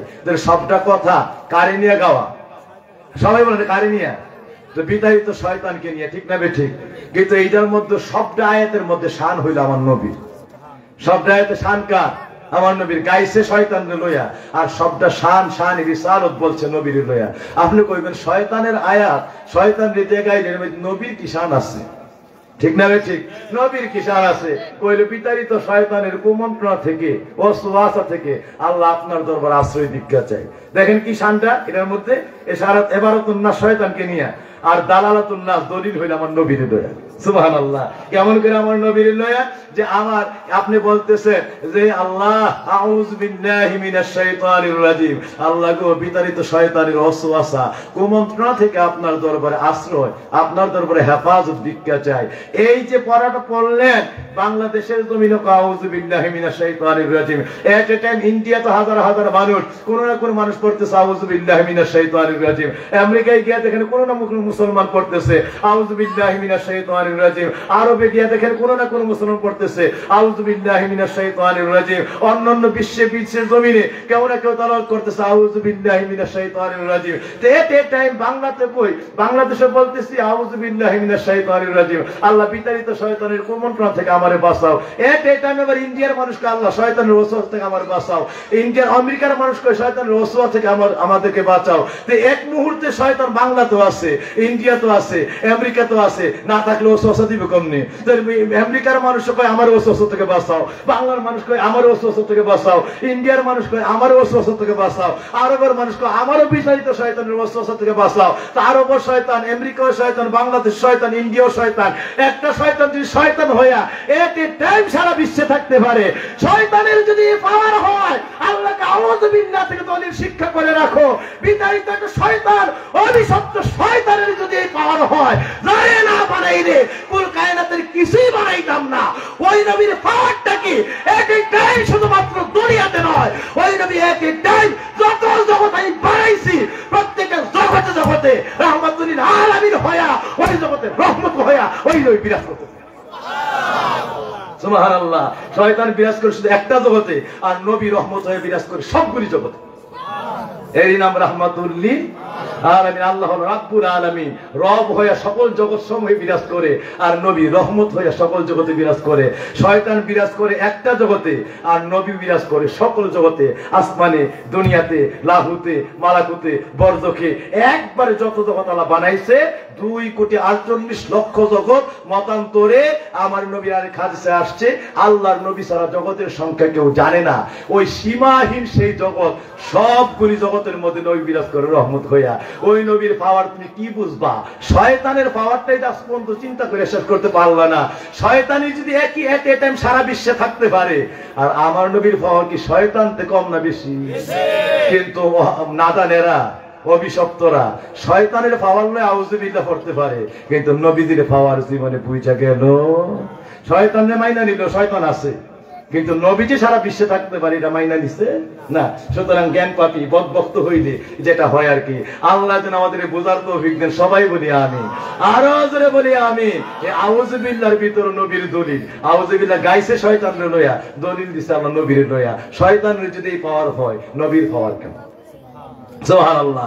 শয়তানের পাওয়ার যদি এমনটি হয়, আমার রাহমাতুল আলামিনের পাওয়ার কেমন? যিনি মিল্লাতে রাসূলুল্লাহ হইয়া, সুবহানাল্লাহ, সুলাইমানের জমানার ওলি যদি মাটির নিচ দিয়া চোখের পলকে রাখে, সাবা দেশের কুরসি নিয়ে আসতে পারে। আর আমার নবী সুলাইমানই তৈরি হইতো না আমার নবী না হইলে, উম্মত দোপরের কথা। এবার দয়াল নবীর পাওয়ারটা কেমন, সুবহানাল্লাহ। ওই নবীর আমরা মহব্বত করে কিয়াম করে করে নবীর সালাম জানাইতে চাই কি চাই না? সবাই বলে চাই কি চাই না? আমার নবী এই সালাম শুনে কি শুনে না, দেখে কি দেখে না? এইটাও কোরআনের আয়াত। আল্লাহ বলতেছেন কোন মানু ফাসায়ারাল্লাহু আমালাকুম রাসূলুহু ওয়াল মুমিনুন। ও দুনিয়ার মানুষেরা, নবী আপনি তাদেরকে বলে দেন, এই দুনিয়ার মানুষেরা তোমরা শোনো, তোমরা যত কাজ করো, যত আমল করো, যা করো, নেক আমল বদ আমল যা করো, ফাসায়ারাল্লাহ সব আল্লাহ দেখতেছে, ওয়া রাসূলুহু রাসূলও দেখতেছে, ওয়াল মুমিনুন মুমিনে কামেল আল্লাহর ওলিরাও দেখেন। যে ওলিরা হাত বাড়াই দিলে 6 মাসের দূরের চেয়ার চোখের পলকে নিয়ে আসতে পারেন। সুতরাং জেরুজালেম থেকে চেয়ার দেখতে পারলে 6 মাসের দূরে ওই ওলিরাও দেখতে পারে কি পারে না? আল্লাহ কয় তোমাদের সকল কর্ম নবী আল্লাহও দেখে, নবীও দেখে, ওলিরাও দেখে, কোরআনের আয়াত। তাইলে আমার বলছি আল্লাহ কয় নবী দেখে, তাইলে আল্লাহ কয় নবী দেখে কোরআন দলিল দেয়। তাইলে আমরা যে সালাম দেই আল্লাহর কোরআনের দলিল অনুযায়ী, আমরা এই সালাম নবী দেখি কি দেখে না? আরো জোরে বলেন দেখি কি দেখে না? এই জায়গায় যদি শয়তান আসতে পারে আর ওয়াসওয়াসা দিতে পারে, আর রাহমাতুল আলামিনের জানে না বানাইলে কিছুই তৈরি হইতো না, ওই নবী কেন তোমার আমারে দেখতে পারবে না? সুবহানাল্লাহ। চলেন না ওই নবীর প্রাণ ভরে একটু সালাম দেয়, ইয়া নবী সালাম আলাইকা, ইয়া রাসূল সালাম আলাইকা, ইয়া হাবিব সালাম আলাইকা, সালাওয়াতুল্লাহ সাইয়্যিদি ইয়া রাসূলুল্লাহ, সাইয়্যিদি ইয়া হাবিবাল্লাহ।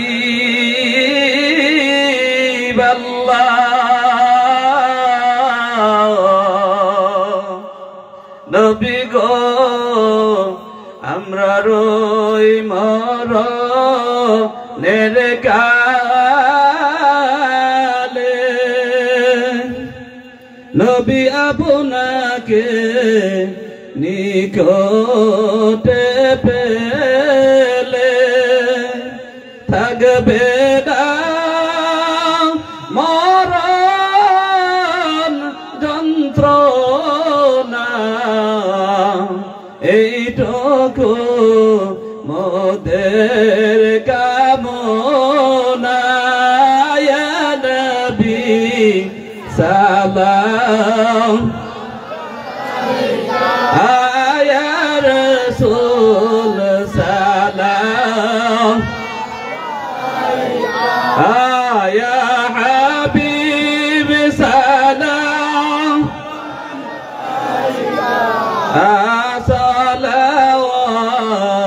সালাওয়াতুল্লাহ ইয়া রাসূলুল্লাহ,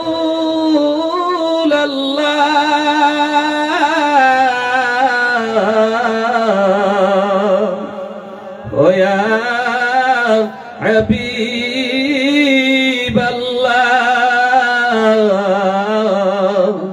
নবী গো মদিনা হইতে সব কিছুই পারেন দেখিতে, মোদের লাশ কবরে শোয়াইলে ওগলোয়ের গো আপন কোলে, ইয়া নবী সালাম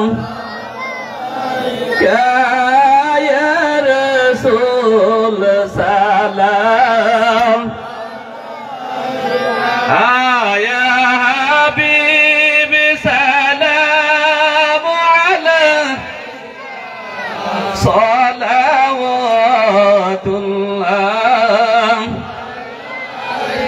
اللهم ربي سلم وسلم وبارك عليه سيدنا محمد وبارك وسلم.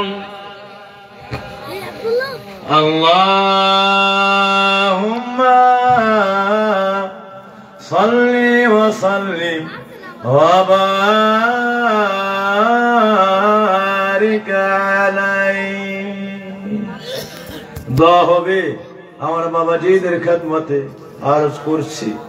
আমরা যারা দাঁড়িয়ে আছি আদবের সঙ্গে, প্যান্ডেল তো জায়গা আছে, বসে বসে আল্লাহর কাছে কাঁদি না। ওই যে বললাম এই চোখের পানি আল্লাহ এখন এই মুহূর্তে জমা রাখবেন রহমতের পেয়ালাতে। কিয়ামতের ময়দানে এই পেয়ালাটা জিবরিলকে দিয়ে পাঠিয়ে দিবেন। জাহান্নামের দিকে ফোঁটা ছিটা দিলে আপনাকে ছেড়ে জাহান্নাম কোটি কোটি মাইল দূরে এই চোখের পানির ভয়ে পালায়া যায়। জাহান্নামকে আর কেউ দাবাইতে নিবাইতে পারে না, কিন্তু আপনার এক ফোঁটা চোখের পানি 7টা জাহান্নামকে নিবাইয়া দেওয়ার জন্য যথেষ্ট। সুবহানাল্লাহ। আমার বাবাজিরা খাস দোয়া করে আল্লাহ পাক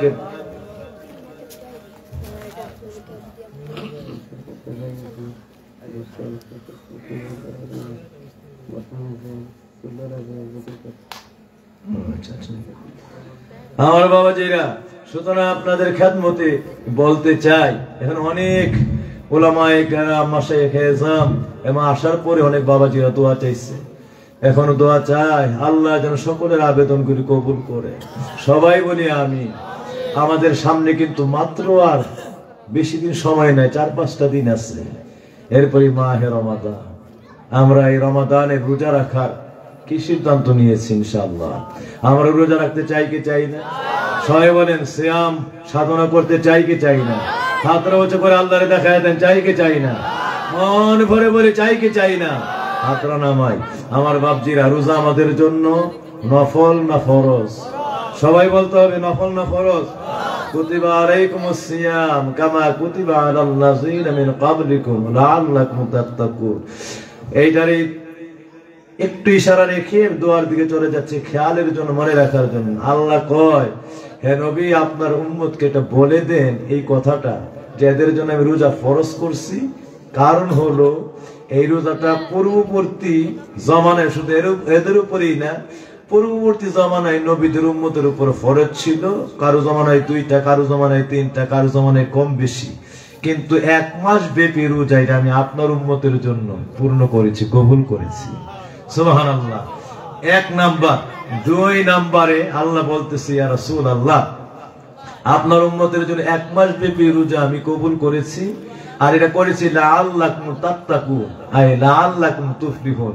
আপনার উম্মত গুলি যেন আমি আল্লাহর মুত্তাকি পরহেজগার বান্দা হইতে পারে, যাদের জন্য আমার 8টা জান্নাতকে আমি বাজেট করে রাখছি। মুত্তাকি পরহেজগার বান্দা যেন হইতে পারি। এখানে এই বিষয়টা একটা ইশারা দেব। আগের বিষয়টা হলো আল্লাহ বলতেছে আপনার উম্মতের জন্য আমি 1 মাস ব্যাপী রোজা ফরজ করছি। তো নবীজি কয় আল্লাহ অন্য উম্মতি ছিল 2 দিন 3 দিন, হ্যাঁ 4-5 দিন, তা আমার উম্মতের জন্য 1 মাস। ইয়া রাসূলুল্লাহ কারণ হলো কি? কারণ হলো আপনার উম্মতরা যদি একটা আমল করে, একটা নেক আমল করে, ফালাহু আশরু আমসালিহা, আমি আপনার সঙ্গে ওয়াদা করেছিলাম আপনার উম্মত আমল করবে একটা, আর আমি আল্লাহ এটার ফজিলত লিখব 10টা। ইয়া রাসূলুল্লাহ বছরে 365 দিন আছে। কি কয় আল্লাহ শুনেন রমজানের কথা? আল্লাহ কয় বছরে 365 দিন আছে। তো এর মধ্যে আপনার উম্মত যে 30টা রোজা রাখবে, আমি আল্লাহ কুদরতি কলম দিয়ে ফেরেশতাদের বলবো লিখো, একটা লিখবা না, একটা রোজার মধ্যে লিখবা সে 10 দিন রোজা রাখছে। তো 30 দিন যখন পূর্ণ করবে আপনার উম্মতের আমলে লেখা থাকবে 300 দিন রোজা রাখছে। কয় দিন? নবী আবার শুই না খুব খুশি হয়েছে, একটু মনটা বেজার। আল্লাহ একটা জিনিস আমার কাছে কেমন জানি লাগে। কে রাসূলুল্লাহ আপনার কাছে আবার কোনটা কেমন লাগে? আল্লাহ বাকি যে 65টা দিন বাকি রয়েছে, তাহলে তো 300 দিনের আমল নামায় আল্লাহ বলতেছে আমি লিখে রাখবো আপনার উম্মত আমল রোজা রাখছে 30টা, আমি লিখে রাখবো সে বছরে 300 দিন ওই রোজা রাখছে। বছরে 300 দিন কি রাখছে? প্রতিটা রোজার বদৌলতে 10টা করে ফজিলত লিখবে। কয়টা করে? 10 দিনের রোজা 10 দিনের ফজিলত লিখবে। তো আমার নবীকে আল্লাহ আপনি তো 300 দিচ্ছেন, বাকি যে 65, কামাল আল্লাহ কয় যান বছরে 5টা দিন আপনার উম্মতের জন্য রোজা হারাম করে দিলাম। ঈদুল ফিতর, ঈদুল আজহা, আইয়ামে তাশরিক, তাকবীরে তাশরিক, আল্লাহু আকবার, আল্লাহু আকবার, লা ইলাহা ইল্লাল্লাহ, আল্লাহু আকবার, আল্লাহু আকবার, ওয়ালিল্লাহিল হামদ। ঈদুল আজহার পরে আমরা যে বাকি তিনটা আছে, চাঁদের 11, চাঁদের 12, চাঁদের 13, এই 3 দিন ঈদুল আজহার দিন, 4 দিন ঈদুল ফিতরের দিন, 5 দিন রোজা আল্লাহ হারাম করছে। তো আল্লাহ পাকি 60টা, এটা তো আপনি তো 300 দিন করছেন, আমার পক্ষ থেকে দোয়া কবুল করেন আমার উম্মতের। আমি নবী আমার পক্ষ থেকে 60 দিনের ফজিলত দিলাম। কয় দিনের? 60 দিনের। এটা কিসের মাধ্যমে? রমজান পরবর্তী সময়ে আল্লাহ আমার উম্মত গুলির জন্য 6 দিনের 6টা রোজা, হ্যাঁ, শাওয়াল চাঁদের মধ্যে আমি সুন্নত স্বরূপ রেখে গেলাম। এটা হলো শাওয়ালের রোজা, 6 দিন। এই 6 দিন যারা রোজা করবে আমি নবীর সুন্নতের খাতিরে, আল্লাহ তার এবার প্রতিটা রোজায় 6 দিন 10 দিন করে ফজিলত দিবেন। এ হলো 60 দিন। আমল নামায় লিখে রাখবেন বছরে 300 দিনের 365 দিনে 5 দিন তো হারাম, বাকি আমার উম্মত কিয়ামতে উঠবে, আল্লাহ খায় না, আমার উম্মত গুলি খায় নাই। বছরে 360 দিন রোজা রাইখা আল্লাহর সামনে দাঁড়াইছে। সুবহানাল্লাহ, বছরে 360 দিন রোজা রাইখা আল্লাহর সামনে দাঁড়াইছে। আল্লাহু আকবার। সুতরাং আল্লাহ কই কবুল করলাম আপনার উম্মতকে, আজকের থেকে আল্লাহ ওয়ালা বলে কবুল করলাম। আমি আল্লাহর এই ফজিলত, আপনার দোয়া ফজিলত দুটোকে মিলাই লিখে দিব। আল্লাহ খায় না, আপনার উম্মত গুলিও খায় নাই।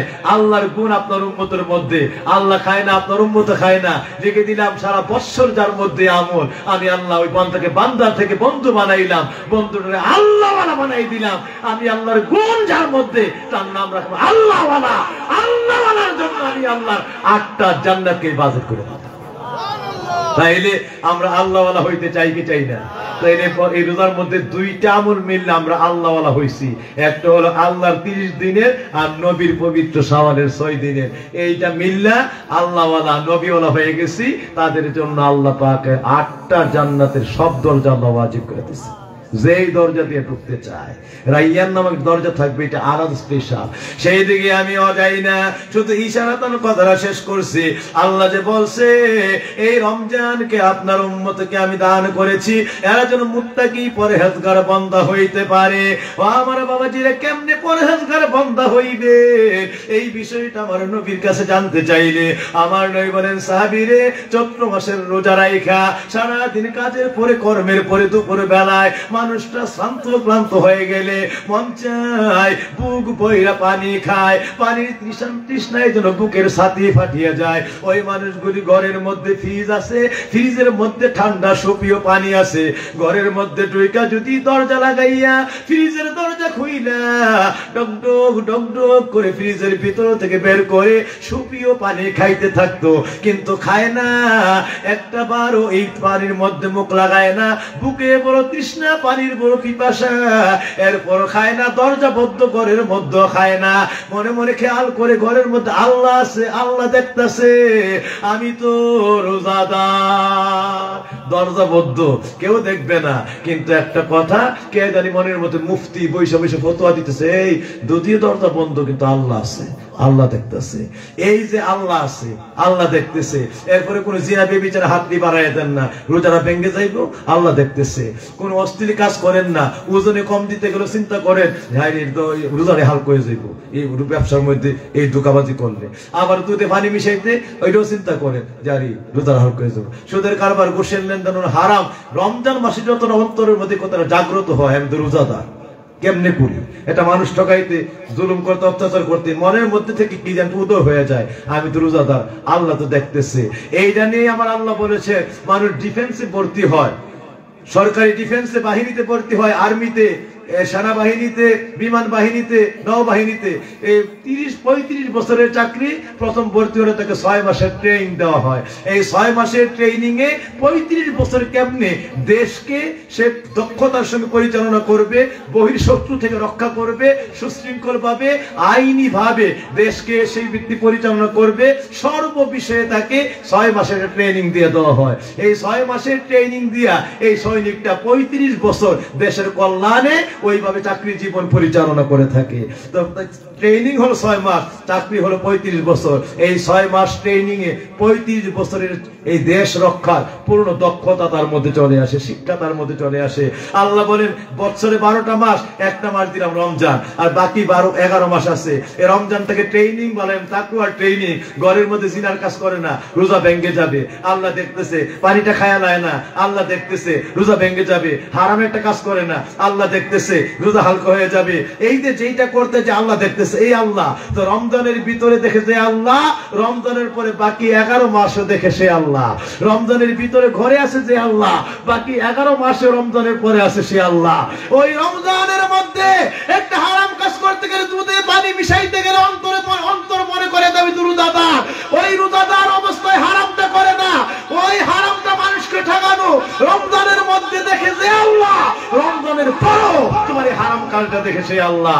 সুতরাং এই রমজান থেকে তাকওয়াটা শিখবে, বাকি 11 মাস এই তাকওয়ার মধ্যে নিজকে কায়েম রাখবে, এই তাকওয়াতে নিজকে চালাইবে। আমার নবী বলেন, ও দুনিয়ার মানুষেরা, এইটি আল্লাহ বলেছেন না, আল্লাহ কোন তাত্তাকুন, যেন তুমি আল্লাহর দরবারে পূর্ণ তাকওয়াবান পরহেজগার বান্দা হইতে পারো রোজার আমল দিয়া। রোজার থেকে তাকওয়া শিখবে, বাকি 11 মাস যারা এই তাকওয়ার আমল দিয়া ওই রোজাদার অবস্থায় যে আল্লাহ দেখতেছে, ওই আল্লাহর বাকি 11 মাস হারে নাজিল রেখে এইভাবে আল্লাহর ভয়ে সকল হারাম থেকে নিজকে হেফাজত করবে। ওয়া আম্মা মান খাফা মাকাম রাব্বিহি ওয়া নাহা নাফসা আনিল হাওয়া ফা ইন্নাল জান্নাতা হিয়াল মাওয়া। আল্লাহ কয় বান্দারে, আমি আল্লাহর জান্নাতগুলি হারাম কাজের সুযোগ পায়ও আল্লাহ দেখতেছে, আল্লাহর ভয়ে সকল হারাম নাফরমানি সকল গুস্তাখিকে তরক করলো, আমি আল্লাহর জান্নাতগুলি আমি ওই তাকওয়াবান পরহেজগার বান্দার জন্য বানিয়ে রাখছি। এই তাকওয়ার ট্রেনিং, রমজান হলো ট্রেনিং এর মাস, আর বাকি 11 মাস তাকওয়ার আমল করতে হবে।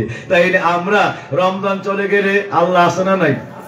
তাইলে রমজানের পরেও জিনা করুন যাইব, ওজনে কম দেওয়া যাইব, দুধে পানি মিশানো যাইব, বিচারের মধ্যে পয়সা নেই অন্যায়, অন্যায় নেই বানান যাইব। কি বলেন? বিচারের মধ্যে পয়সা নেই অন্যায়, অন্যায় নেই বানান যাবো নাকি? হায় হায়, সমাজের মধ্যে যেই ব্যক্তি নের অন্যায় বানাইলো, অন্যায় রে নেই বানাইলো, সবল রে চিতাইলো, দুর্বল রে ঠগাইলো, কিয়ামতের ময়দানে আল্লাহর আদালতে তার যদি জীবনে কোনো ভালো আমলও থাকে, সবগুলি ওই দুর্বল ব্যক্তির আমল নামায় নিয়ে যাবে। আর আল্লাহ রাব্বুল কোন দিকটা যেন সে আল্লাহর কাছে উসিলা করে চাইতে না পারে, সব আমল চলে যাবে গরিবের খাতায়, দুর্বলের খাতায়। নিজে একদম জিন্দিক বেঈমান হইয়া, জাহান্নামের জিন্দিক আসামি হইয়া জাহান্নামের মধ্যে নিক্ষেপ হবে। যে কোন উসিলাও থাকবে না আল্লাহর কাছে বলার যে অন্তত একটা নেক আমার এই জায়গায় ছিল, এইটার উসিলে পার করো, ওইটাও থাকবে না, ওইটা দুর্বল ব্যক্তির আমলের মধ্যে দিয়ে দিবে।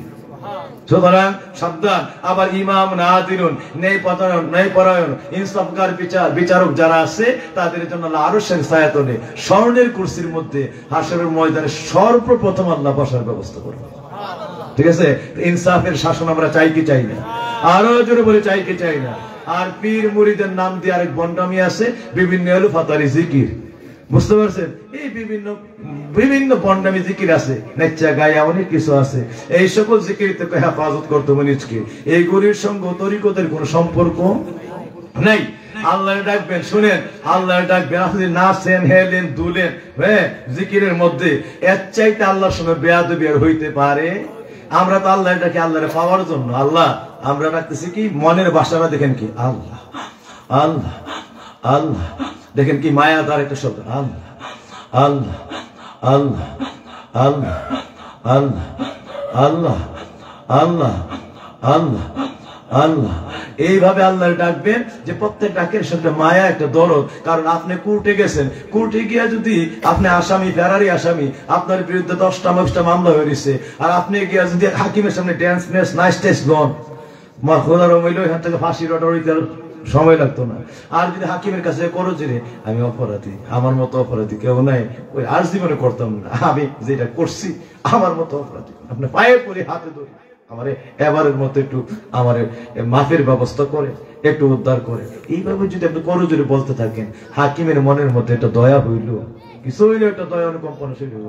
আর যদি ড্যান্স আর নাইস লোন এমনি অপরাধী, আবার যদি ডোলের বাড়ি লোন, অবস্থা কি? সুতরাং বাপজিরা আমার, এই জন্য আমরা আল্লাহ আমাদের হাকিম, কিয়ামতে আমাদের সব আমল নামার বিচার করবে। আমরা হাকিম থেকে মুক্তি পাওয়ার জন্য হাকিমরে ডাকতেছি।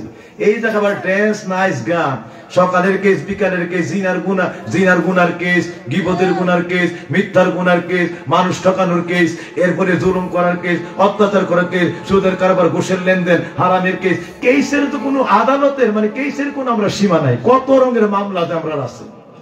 আবার এত মামলা, এত বড় ফেরারি আসামি, আবার জিকির আজকারের নাম দিয়ে এই বন্ডামি নাচানাচি, এক চাইতে গুস্তাকি বেয়াদবি হইতে পারে না। এই জন্য আল্লাহর ডাকেন সব হয়ে কাতরে। আল্লাহ বলছে উযকুরুল্লাহ খিফাফাও, আল্লাহকে ডাকো সব হয়ে কাতরে, আল্লাহকে ডাকো বিনয়ের সঙ্গে, একদম তাওয়াদু। আল্লাহর কাছে তাওয়াদু, বিনয়ের মধ্যে যেই ভাষাটা, যেই আল্লাহর কাছে তোমার দরদরা মিশাইয়া দিলে আল্লাহর 99টা মায়ের সাগরের মধ্যে মাগফিরাতের জোয়ার উঠে যায়, জোশ উঠে যায়। ওইভাবে আল্লাহর কাছে তোমার সমর্পণ করে দাও। তাইলে ওইভাবে বিনয় কাতরে আজিজি ইনকিসারের সহিত আল্লাহ থাকবে। ওই এর বাইরে যত প্রকার আছে এগুলো তরিকার নয়, বন্ডামি। আল্লাহ যেন ওই সকল নাচ গান বা জিকিরের মধ্যে ওই সকল এই ধরনের আরো বিভিন্ন ফাহেসা কারবার, এগুলি থেকে আল্লাহ আমাদেরকে হেফাজত করে। সবাই বলি আমিন, আরো জোরে বলি আমিন। অপরাধীর ভাষাটাই হলো বিনয়। অপরাধীর ভাষা কি? বিনয়, আজিজি, ইনকিসারি। আমার চাইতে গুনাহগার আর কেউ, আমি সবচেয়ে বড় গুনাহগার। আমার ড্যান্সের সীমা নাকি নাইস, নাউযুবিল্লাহি মিন যালিক। আল্লাহ হেদায়েত করুক। সবাই বলি আমিন, আরো জোরে বলি আমিন। আমার বাপজিরা, আল্লাহ যেন আজকের মাহফিলে বেনায়তের সকল দরজা দিয়ে কবুল করেন। 5 ওয়াক্ত নামাজ কোন অবস্থাতেই যেন তরক না হয়, আল্লাহর দরবারে নিয়ত করেন। সুযোগ থাকলে মাগরিবের পরে আওয়াবিন, গভীর রাতে তারাবির নামাজ পড়বেন। এবং যদি একটু সুযোগ হয় ফজরের পরে সূর্য উঠলে ইশরাক, একটু পরে চাষতের নামাজের আমলগুলি করবেন। দোয়ার লগ্নে আপনাদের কাছে রাখিয়া যায়, এই মাহে রমাদানে রোজা রাইখা যখন সূর্য ডুবতে থাকবে, সে ইফতারি গুলি রেডি হয়ে যাবে। আপনি পড়তে থাকবেন ইয়া মালিকু ইয়া মালিকু ইয়া মালিকু ইয়া মালিকু ইয়া মালিকু। ওই আলহামদুলিল্লাহি রাব্বিল আলামিন আর রহমানির রহিম মালিকি ইয়াউমিদ্দিন। ওই মালিক রে, বিচার দিবসের অধিপতি, বিচারের মালিক আমার আল্লাহ রে।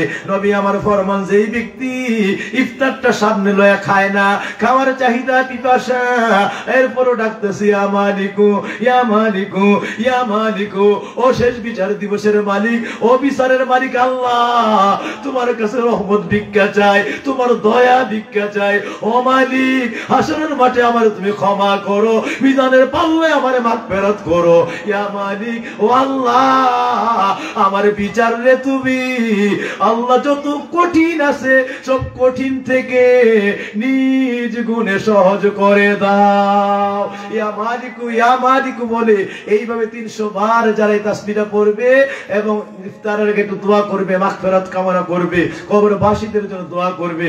নবী আমার ফরমান, সাহাবীরা রে, এই 300 বার এই তেলাওয়াতের মধ্যে আল্লাহ পাক কিয়ামতের ময়দানে বান্দা উঠে দেখবে, যখন মানুষ নাফসি নাফসি করে চিৎকার করবে, যেই মানুষটা দুনিয়ায় রোজা রাইখা ইয়া মালিকু ইফতারের আগে তেলাওয়াত করতো, আমার আল্লাহ কিয়ামতের ময়দানে সকল বদ আমলকে তুলার মতো হালকা করে ফেলবেন। আর সকল নেক আমল গুলিরে অল্প হইল এই রোজার পাল্লাতে, ইফতারের এই দোয়া তাসবিহ এই তওবার পাল্লার মধ্যে উঠায়া আসমান জমিনে ক্ষুদ্র নেক গুলির জমিন আসমান আল্লাহর আরশ মুআল্লার উপরে ভারী করে দিবেন। আল্লাহর আরশ মুআল্লার মতো করে ভারী করে দিবেন। সুবহানাল্লাহ। যারা ইফতারের সময় তেলাওয়াত করবে ইয়া মালিকু ইয়া মালিকু ইয়া মালিকু। আর শেষ রাত্রে আমরা তো সেহরি খাইতে উঠি, তো সেহরি খাওয়া এইটাও রোজার 30 ফরজের একটা ফরজ। বাপজিরা আমার, এই সেহরি শব্দের অর্থ রাতের খাবার। রাত জেগে যেই খাবার খাওয়া হয় এটাকে বলা হয় সেহরি, অর্থাৎ রাত জেগে খাবার খাওয়া। যেহেতু রাত জেগে খাবার খাওয়া লাগে, আমরা উঠি। অন্য মাসে বছরের অন্য সময় উঠতে পারি না, অনেক সময় শরীর ভালো থাকে না, অনেক সময় অসুস্থ, এইটা সেইটা। রমজানে যেহেতু রোজা রাখবেন, উঠতেই হয়। একটা দিনে 2টা পাখি শিকার কইরেন, 10-15 মিনিট আগে উঠবেন, ওইটা কমপক্ষে 4 রাকাত তাহাজ্জুদ পড়বেন। কয় রাকাত? 11 রাকাত। আর নবীর সুন্নত, নবীজি একটা ন্যূনতম 8 রাকাত পড়তেন। কয় রাকাত? 8 রাকাত। এটা হলো একদম সুন্নতে কামেলা। এই 8 রাকাত তাহাজ্জুদ সুযোগ না থাকলে তো 4 রাকাত। নবী আমার ফরমান, রমজান মাসে যারা আমার উম্মতেরা 4টা রাকাত তাহাজ্জুদ পড়বে। কয় রাকাত? এই প্রতি 1 রাকাতের বিনিময়ে আল্লাহর কাছে ওয়াদা করাই গেছি, রমজানের 1 রাকাত তাহাজ্জুদের বিনিময়ে আমার আল্লাহ আমার উম্মতের আমলনামায় 700 রাকাত তাহাজ্জুদের সওয়াব উঠাই দেবে। প্রতি 1 রাকাতের বিনিময়ে কয় রাকাত? তো বছরে 365 দিন, অথচ 1 রাকাতে পাই গেছেন 700। সুবহানাল্লাহ। এমন বুকা ছাড়া রমজানের এমন তাহাজ্জুদ কে ছাড়ে? তাইলে এবার আমরা রমজানের তাহাজ্জুদের আমলটা চাই কি চাই না? আগামী রমজান পাই না পাই? জীবনে তো সারা জীবন কত কাজা করছি, তাহাজ্জুদ সীমাই নেই। ঠিক না? ঠিক। তাহাজ্জুদ বান্দার আল্লাহর ওলি বানায়, কিয়ামতের ময়দানে আল্লাহর জান্নাতের মালিক বানাইবে। নবী শাফায়াতের সংসদ যেখানে শাফায়াত করবেন, এটাকে বলা হয় মাকামে মাহমুদ। এই মাকামে মাহমুদে আল্লাহ তার জন্য সংসদে নবীর সামনে আল্লাহ কুরসি দান করে দিবেন। আল্লাহু আকবার। যারা তাহাজ্জুদ পড়ে, তাইলে আমরা অন্তত রমজানের তাহাজ্জুদটা চাই কি চাই না? আরো জোরে বলে চাই কি চাই না? তাইলে কমপক্ষে 4 রাকাত, আর কামিলান শামিলান আমরা 8 রাকাত পড়ার চেষ্টা করব, যে সূরা দিয়ে পারি। আর যারা বড় সূরা পারি, বড় সূরা দিয়ে পড়বো। এরপরে একটা দোয়া আছে। তো রোজার শুরুতে একটা দোয়া, আর রোজাটা মুখে রাখা রোজা ভাঙার সময় একটা দোয়া, ইফতারের সময় ইয়া মালিকু, আর শুরুতে সেহরি খাইবেন এর সময় একটা দোয়া আছে। নবীজি বলেন, তোমরা পড়ো ইয়া ওয়াসিআল মাগফিরাত, ইয়া ওয়াসিআল মাগফিরাত, ইয়া ওয়াসিআল মাগফিরাত, ইয়া ওয়াসিআল মাগফিরাত, ইয়া ওয়াসিআল মাগফিরাত। উম্মতেরা রে, যারা রমজান মাসে এই পবিত্র তাহাজ্জুদের পরে সেহরি খাওয়ার আগে এই দোয়াটা 300 বার পড়বে, সময় না থাকলে অন্তত কয়েকবার পড়ে তো এই তওবাটা নিয়ে আল্লাহর কাছে দোয়া করবে। আমার আল্লাহ তার জন্মের দিন থেকে ওই দিন পর্যন্ত জীবনের সমস্ত গুনাহ এই তওবার ভিতরে এমন ভাবে ক্ষমা করে ফেলবেন, কায়াউমিন লা ওয়ালাতহু উম্মুহু, যেন আজকের রোজার মধ্যেই মা এই সন্তানটাকে প্রসব করছে, এমন নিষ্পাপ আল্লাহ বানিয়ে দিবে। তাইলে জীবনে এই দোয়াটার আমল এবারের রমজান অন্তত, অনেকের বয়স 50 যায়, 60 যায়, 30 যায়, 40 যায়, কম বেশি, কিন্তু এই পর্যন্ত আমলটা একবারও করি নাই, অনেকে জানিই না। অন্তত আজকে ইসলামপুরের মাহফিলটার উসিলায়, যেহেতু আল্লাহ এত বড় হাদিসের মহামণি মূল্যবান এই মর্তবার দোয়াকে জানার তৌফিক দিচ্ছে, এবারের তাহাজ্জুদের আমলটা আমলে আনি, দোয়াটাও জীবন অন্তত ফইরা যায়। তাইলে দোয়াটা হলো ইয়া ওয়াসিআল, সবাই বলি ইয়া ওয়াসিআল মাগফিরাত, ইয়া ওয়াসিআল মাগফিরাত, ইয়া ওয়াসিআল মাগফিরাত, ইয়া ওয়াসিআল মাগফিরাত, ইয়া ওয়াসিআল মাগফিরাত। ও প্রশস্ত ক্ষমাশীল আল্লাহ, সবচাইতে বড় মহত্বের আল্লাহ, ক্ষমা মহত্বের লক্ষণ। তোমার মতো মহান, তোমার মতো মহৎ, তোমার মতো ক্ষমাশীল কেউ নাই, আমার মতো গুনাহগার এই জমিনেও কেউ নাই।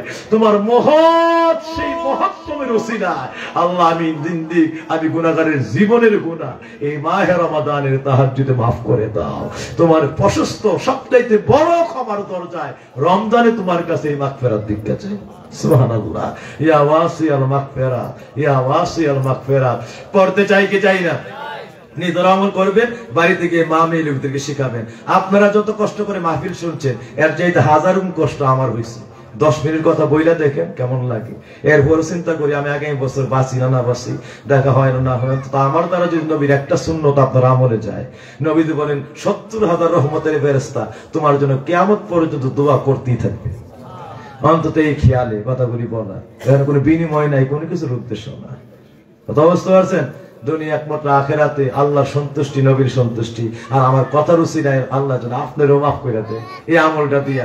আল্লাহ যেন আপনাদের কায়াউমিন লা ওয়ালাতহু উম্মুহু, আজকের দিনে মা সন্তানকে প্রসব করেছে, নবজাতকের আমল নামায় যেমন কোন গুনাহ নাই, এই আমল রমজানের যারা থাকবে আল্লাহ রাব্বুল আলামিন রমজানের ভিতরে এমন করে দিবেন, এই রমজানের ভিতরে আর তার আগের জীবনের কোনো গুনাহ নাই। সুবহানাল্লাহ। তাইলে আমলগুলি করতে চাই কি চাই না? কি বেশি কষ্ট হয়েছে? আল্লাহ পাক আমলগুলি আমাদেরকে বাড়িতে নেওয়ার তৌফিক দেন, সবাই বলি আমি। তাইলে ইফতারের সময় ইয়া মালিকু কয়শো বার না? 300 বার, না পারলাম তো যতবার পারি। আর সেহরির সময় একটু আগে উঠি 10টা মিনিট, ওযু করি, অন্তত 8টা রাকাত তাহাজ্জুদ, না পারলে কয় রাকাত? 4 রাকাত হইলেও পড়ি। 1 রাকাতে কয়শো রাকাতের সওয়াব? 700 রাকাত, বছরে দিন 65টা, 365টা। এক রাকাতে পাইলে 700। যদি রমজানে তারাবিয়া ঠিক তাহাজ্জুদ ঠিক মতো পড়তে পারে, এমন লেখা হয়ে যাবে আল্লাহর দরবারে কিয়ামত পর্যন্ত সারা জীবন শুধু তাহাজ্জুদই পড়ছে। সুবহানাল্লাহ। এক রাকাত 700, এইবার 30 দিনের তাহাজ্জুদ হিসাব করে। সুবহানাল্লাহ। পড়তে চাই কি চাই না? আল্লাহু আকবার।